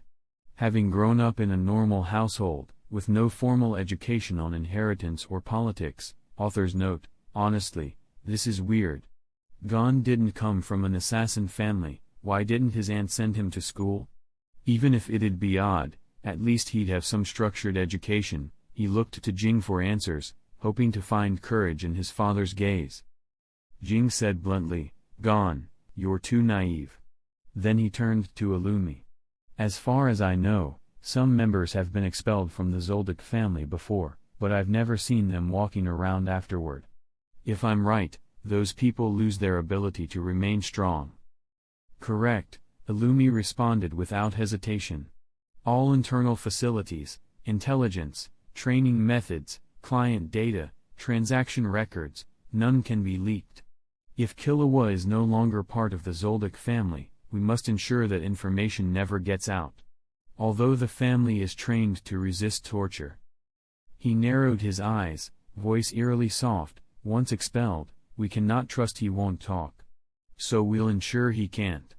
He'll be deprived of hearing, sight, injected with interferon so no one can extract blood for drug analysis, and dosed with muscle relaxants so he'll never lift anything heavier than a feather. Before Illumi could finish, Gon screamed, "Stop it. I don't want to hear any more." Illumi tilted his head, curious. "You can't handle this already?" He turned to Killua, who only stared in silence. "Well, if that's the friend you've chosen, I can't accept him." He seemed strong. But clearly not enough. His tone was almost innocent. Suddenly, Knight, who had been listening quietly, burst out laughing. So that's what this was. Illumi had just been messing with his brother. To say such horrifying things with a straight face. What an absolutely terrible sense of humor. Chapter 126. As soon as Knight laughed, he received a vague, disapproving glance from Illumi. Clearly, he hadn't had enough fun yet, until this spoiler interrupted. Gon suddenly realized something and shouted, "You were lying to me just now. That's terrible." Illumi's expression remained flat. "So what if I was?" He turned to Killua and said, "Killua, although you were chosen by father and grandfather to be the next head of the Zoldyck family, they're already disappointed in you. As the eldest son of this generation, I don't mind replacing you." Killua's face darkened further, cold sweat forming on his forehead. Illumi had just told Gon that he was lying, but as a Zoldyck, Killua knew that what Illumi said was dangerously close to the truth. Among his generation, he, with his silver hair, was likely the most qualified. But in terms of loyalty and responsibility to the Zoldyck legacy, he knew he was far inferior to his older brother. In that sense, Illumi hadn't lied at all. Unbelievable. Killua turned to see Gon staring at him anxiously, clearly worried. That look made him feel even more worthless. Even though he had pulled Illumi's mind control needle from his head and begun walking his own path, he still couldn't face his family. That was a bond he could never truly sever. "Hey," the gloom faded slightly from his face. "Gon, I'm fine. But after this, I need to go home. There are some things I have to take care of. If you still consider me a friend, then wait for my good news." "Of course. Killua is my friend for life," Gon replied, though a bit confused. "But wait? What are we waiting for?" "Nothing." Killua smiled brighter. "Now that I've officially taken over the family matters, I'll be busy. Could be a few days. Or a few months. No one can say. Just don't pretend you don't know me when we meet again." "How could I? I'll always be your friend," said the spiky-haired boy with heartfelt sincerity. Killua nodded, then turned to his older brother. "Brother, I'll go back with you. But you can't hurt Iluka." Illumi narrowed his eyes. "I won't touch him for now. But once we're home, I won't be the one to decide how he's treated. If you want to protect that dangerous being, it depends on what you're willing to give." "I know," Killua responded coldly. Illumi then turned to Krillot. "Apologies for the trouble this time, Captain Krillot, but please remove Killua's restraints." Krillot didn't mind and gave Finks a look. He had already discussed release terms with Zeno, the current Zoldyck head. Illumi's cooperative tone clearly stemmed from that. Still, wasn't he pushing a bit much? "Let's go, brother." Killua lifted Iluka in his arms and gave Gon a final glance. "Wish me luck, Gon. I believe in you." Though Gon didn't fully understand the difficulties behind the cryptic words, he had complete faith in his friend. As the three Zulks departed, Knight suddenly turned to Gon and said, "Your Kurta clan friend has arrived. Want to go meet him?" "What? Kurapika is in Vaisvana? Where is he?" Gon blurted, then narrowed his eyes. "How do you know he's here?" Knight grinned, narrowed his eyes, and made a grasping motion with his right hand. Suddenly, Gon felt his body moving involuntarily, as if being puppeteered. Jing immediately noticed something was wrong and lunged forward to stop Knight, but in a blink, Knight had already teleported next to Kurlo. The black-haired, dark-eyed man said calmly, "Mr. Freaks, this is a spider's nest." Fuming, Jing forced himself to stay calm. Knight had already stopped manipulating Gon and now stood with his hands in his pockets, smirking with a face begging to be punched. "A manipulator, huh? So Kurapika also has one of your control mediums implanted?" Jing said with a grim expression. Any father would be livid knowing his son could be controlled or killed remotely. "What? You controlled me?" Gon shouted, furious. He had no memory of interacting with Knight. How could he be under control? And if Kurapika had also been compromised? Was that why the spiders had been so calm? Because every move was already under their watch. Knight shrugged. "We weren't exactly on good terms back then. And we are bandits, after all." He said it so matter-of-factly that even Jing was momentarily speechless. He was about to consider paying whatever price necessary to remove the implant when Kurlo spoke up.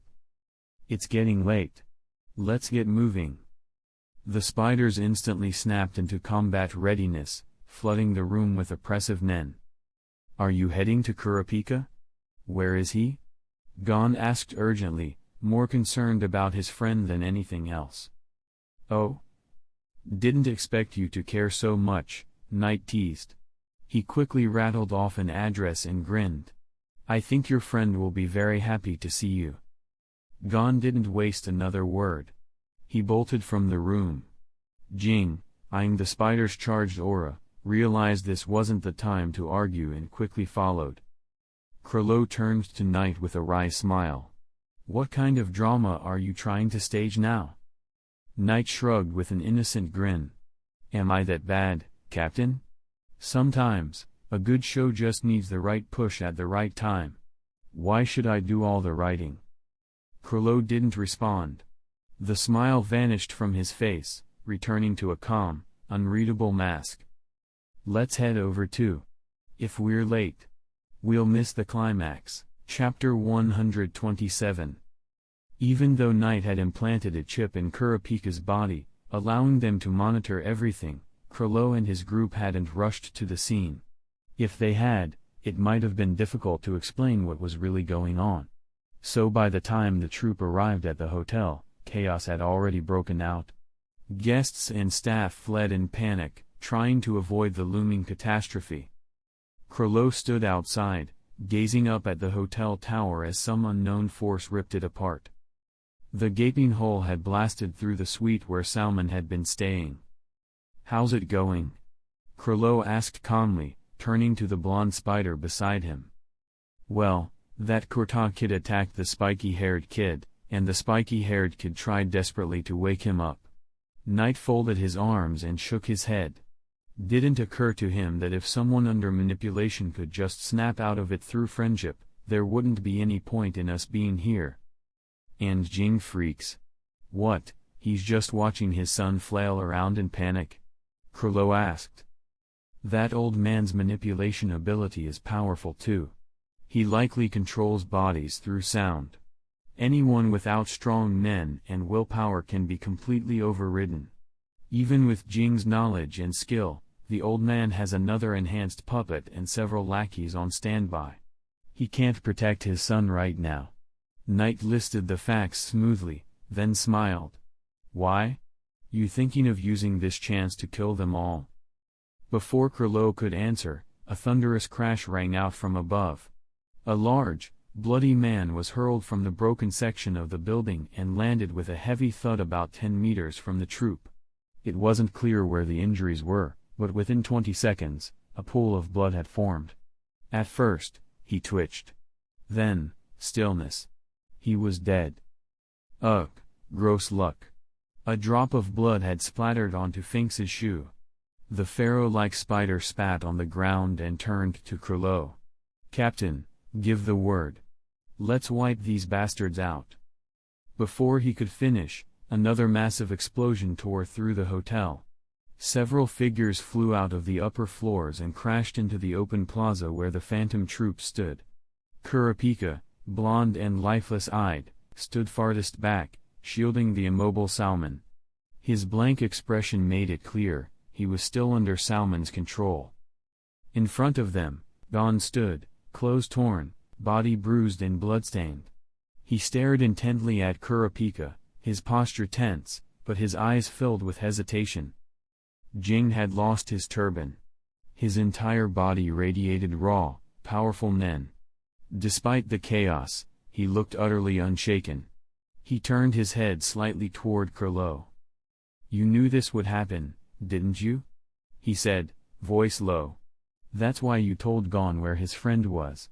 Though it had been night who revealed the location, Jing assumed it was under Krilo's orders.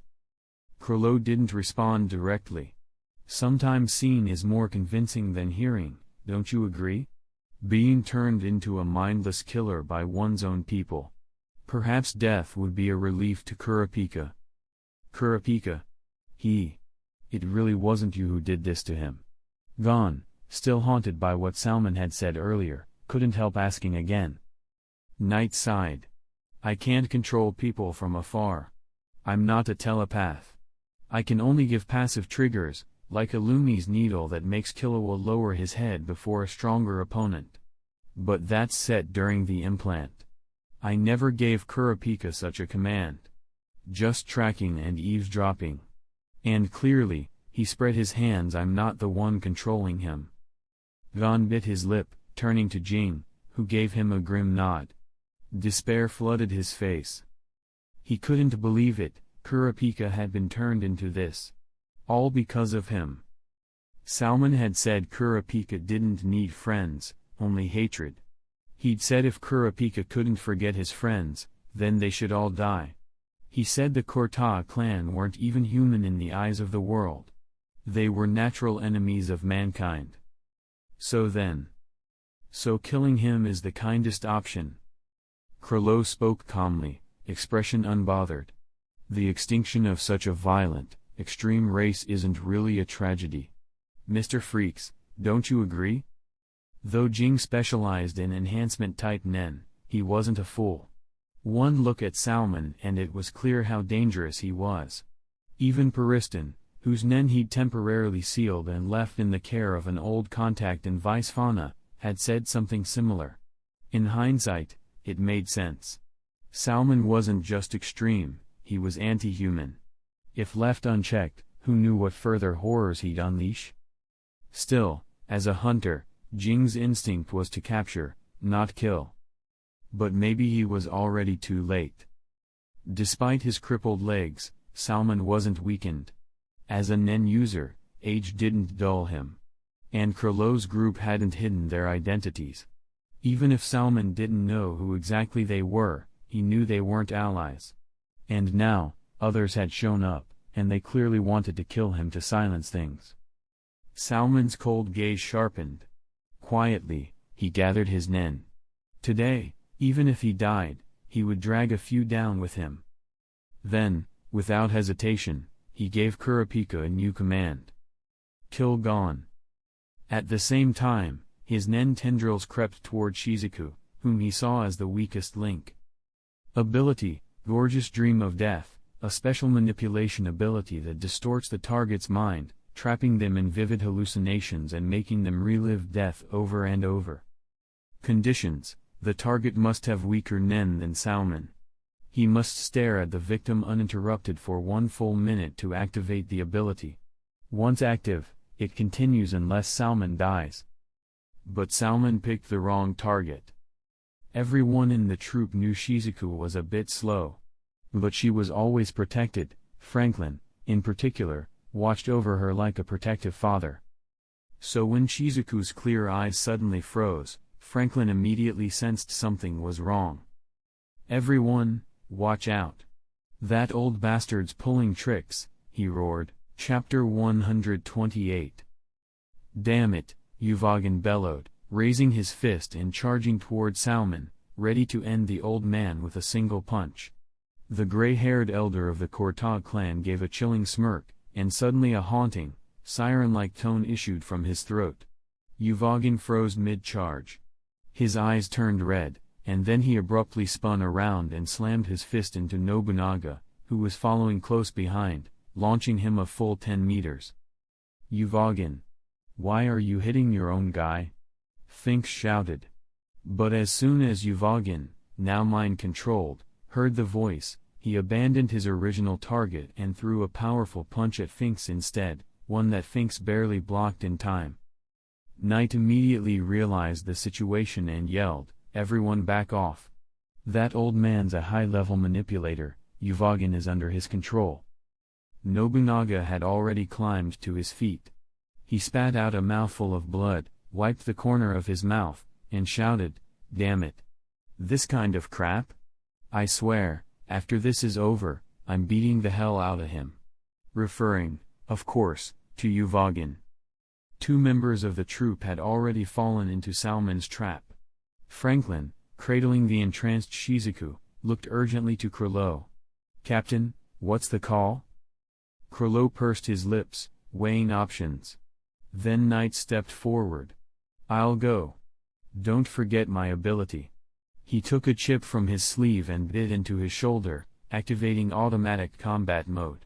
While under this mode, he could not control his actions manually, but no other manipulator could control him either.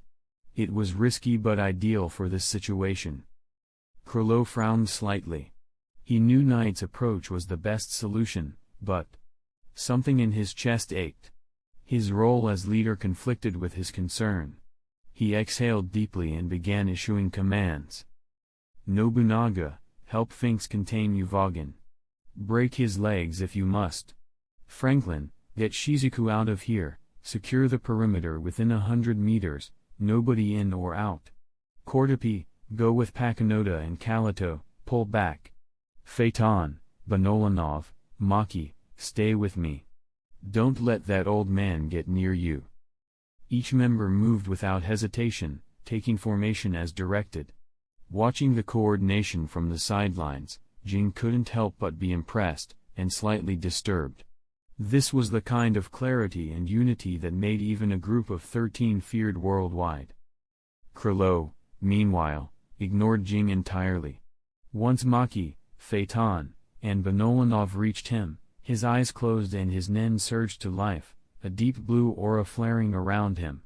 At the same time, Knight, now charging toward Salmon, was glowing with the exact same blue nen. "Is that shared nen?"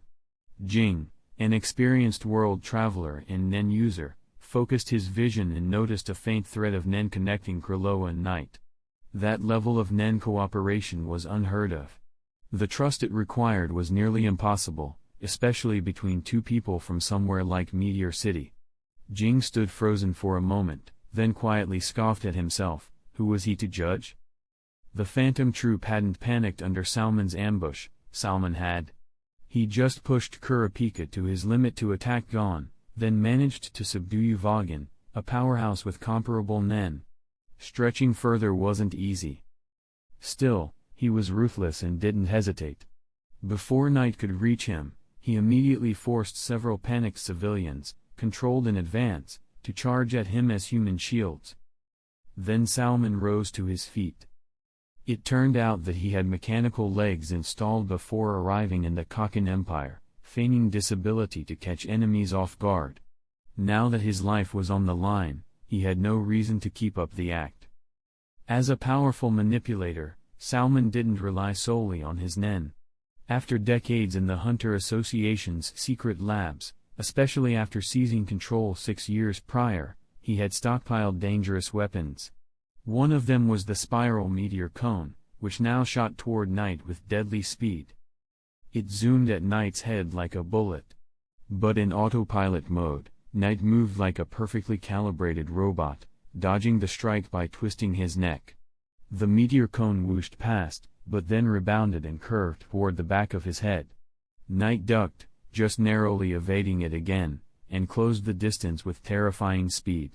His palm, blade straight, slashed at Salmon in a deadly arc. Salmon snorted. His cybernetic legs, though not as fast, allowed him to shift just enough to avoid the strike.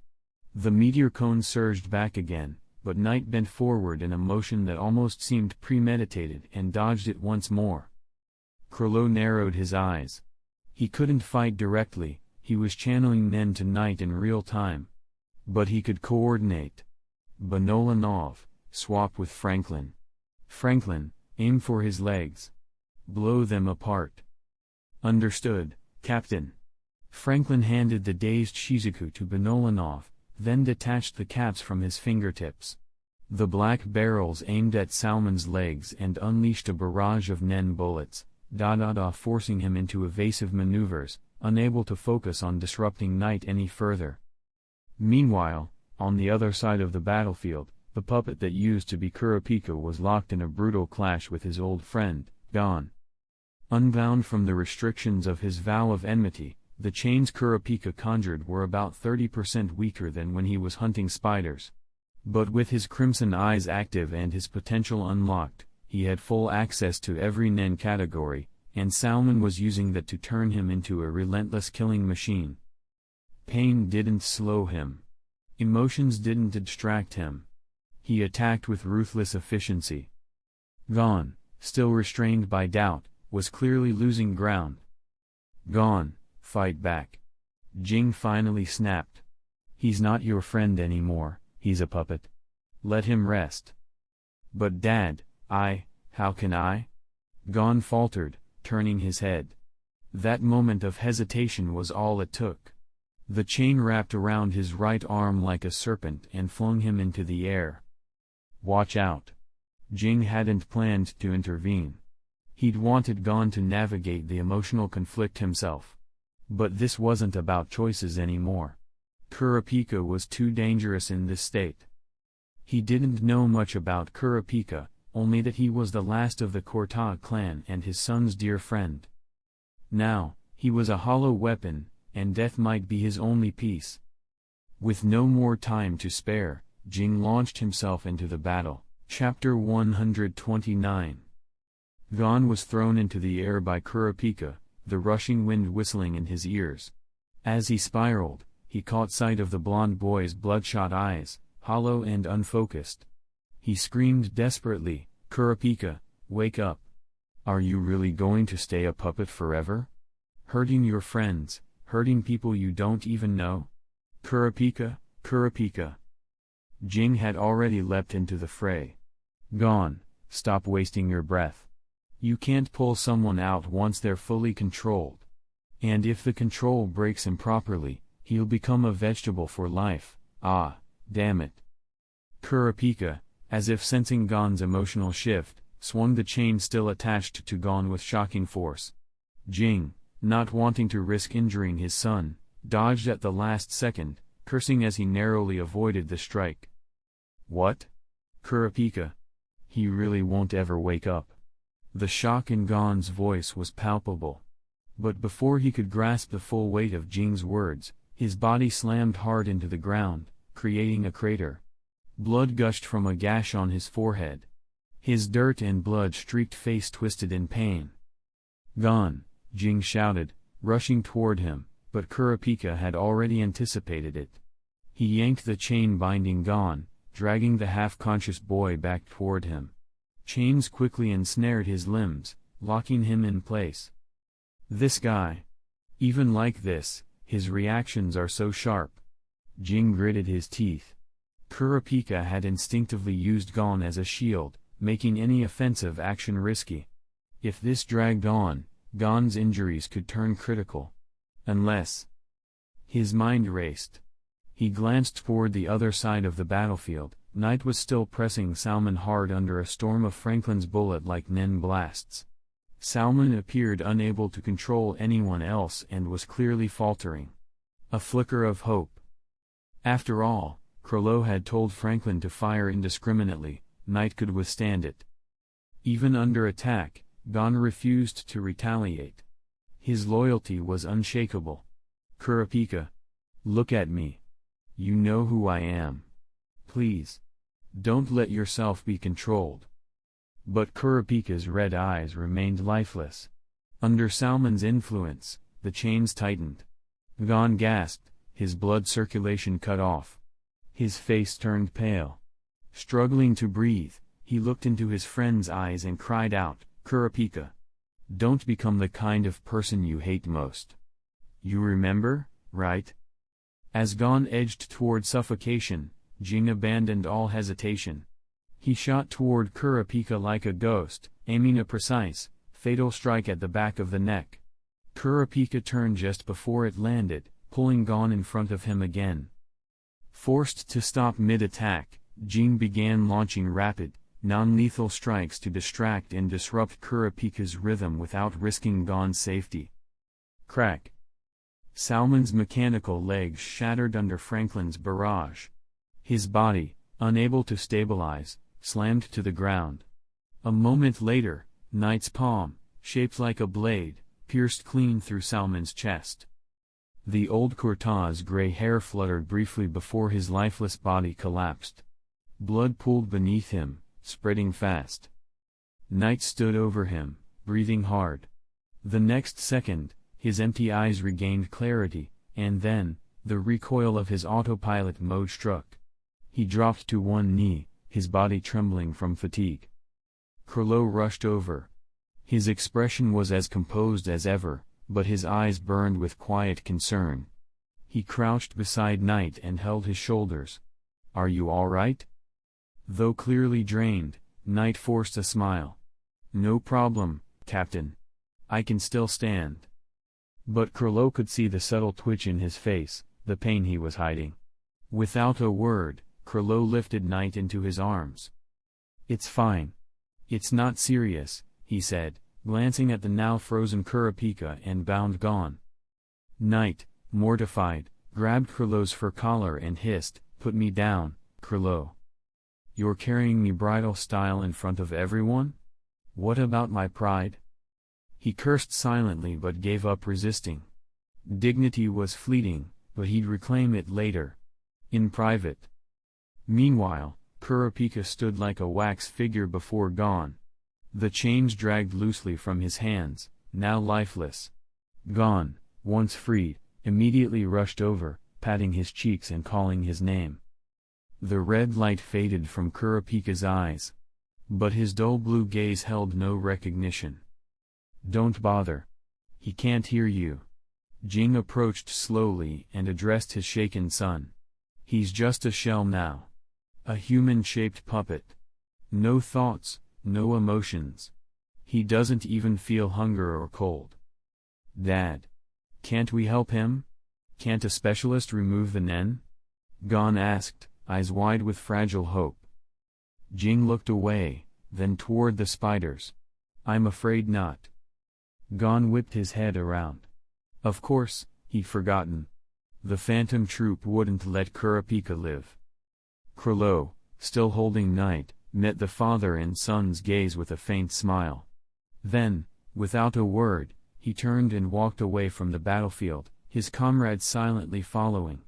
A few gave cautious glances toward Jing, but none spoke. They're just leaving? Gon asked in disbelief. They're not going to kill Kurapika? Looks like it. Jing scratched his head. But then he saw it. Though Kurapika was still standing, blood streamed from his mouth, nose, and eyes. Like the vibrant red of the Courta's scarlet eyes. His life was slipping away. Kurapika, Kurapika, Gon yelled, but the puppet boy made no move. Gon turned to his father. Dad. What's happening? Did the spiders? Jing moved to check Kurapika's pulse, releasing a soft wave of Nen. After a moment, he let go, his face grave. No.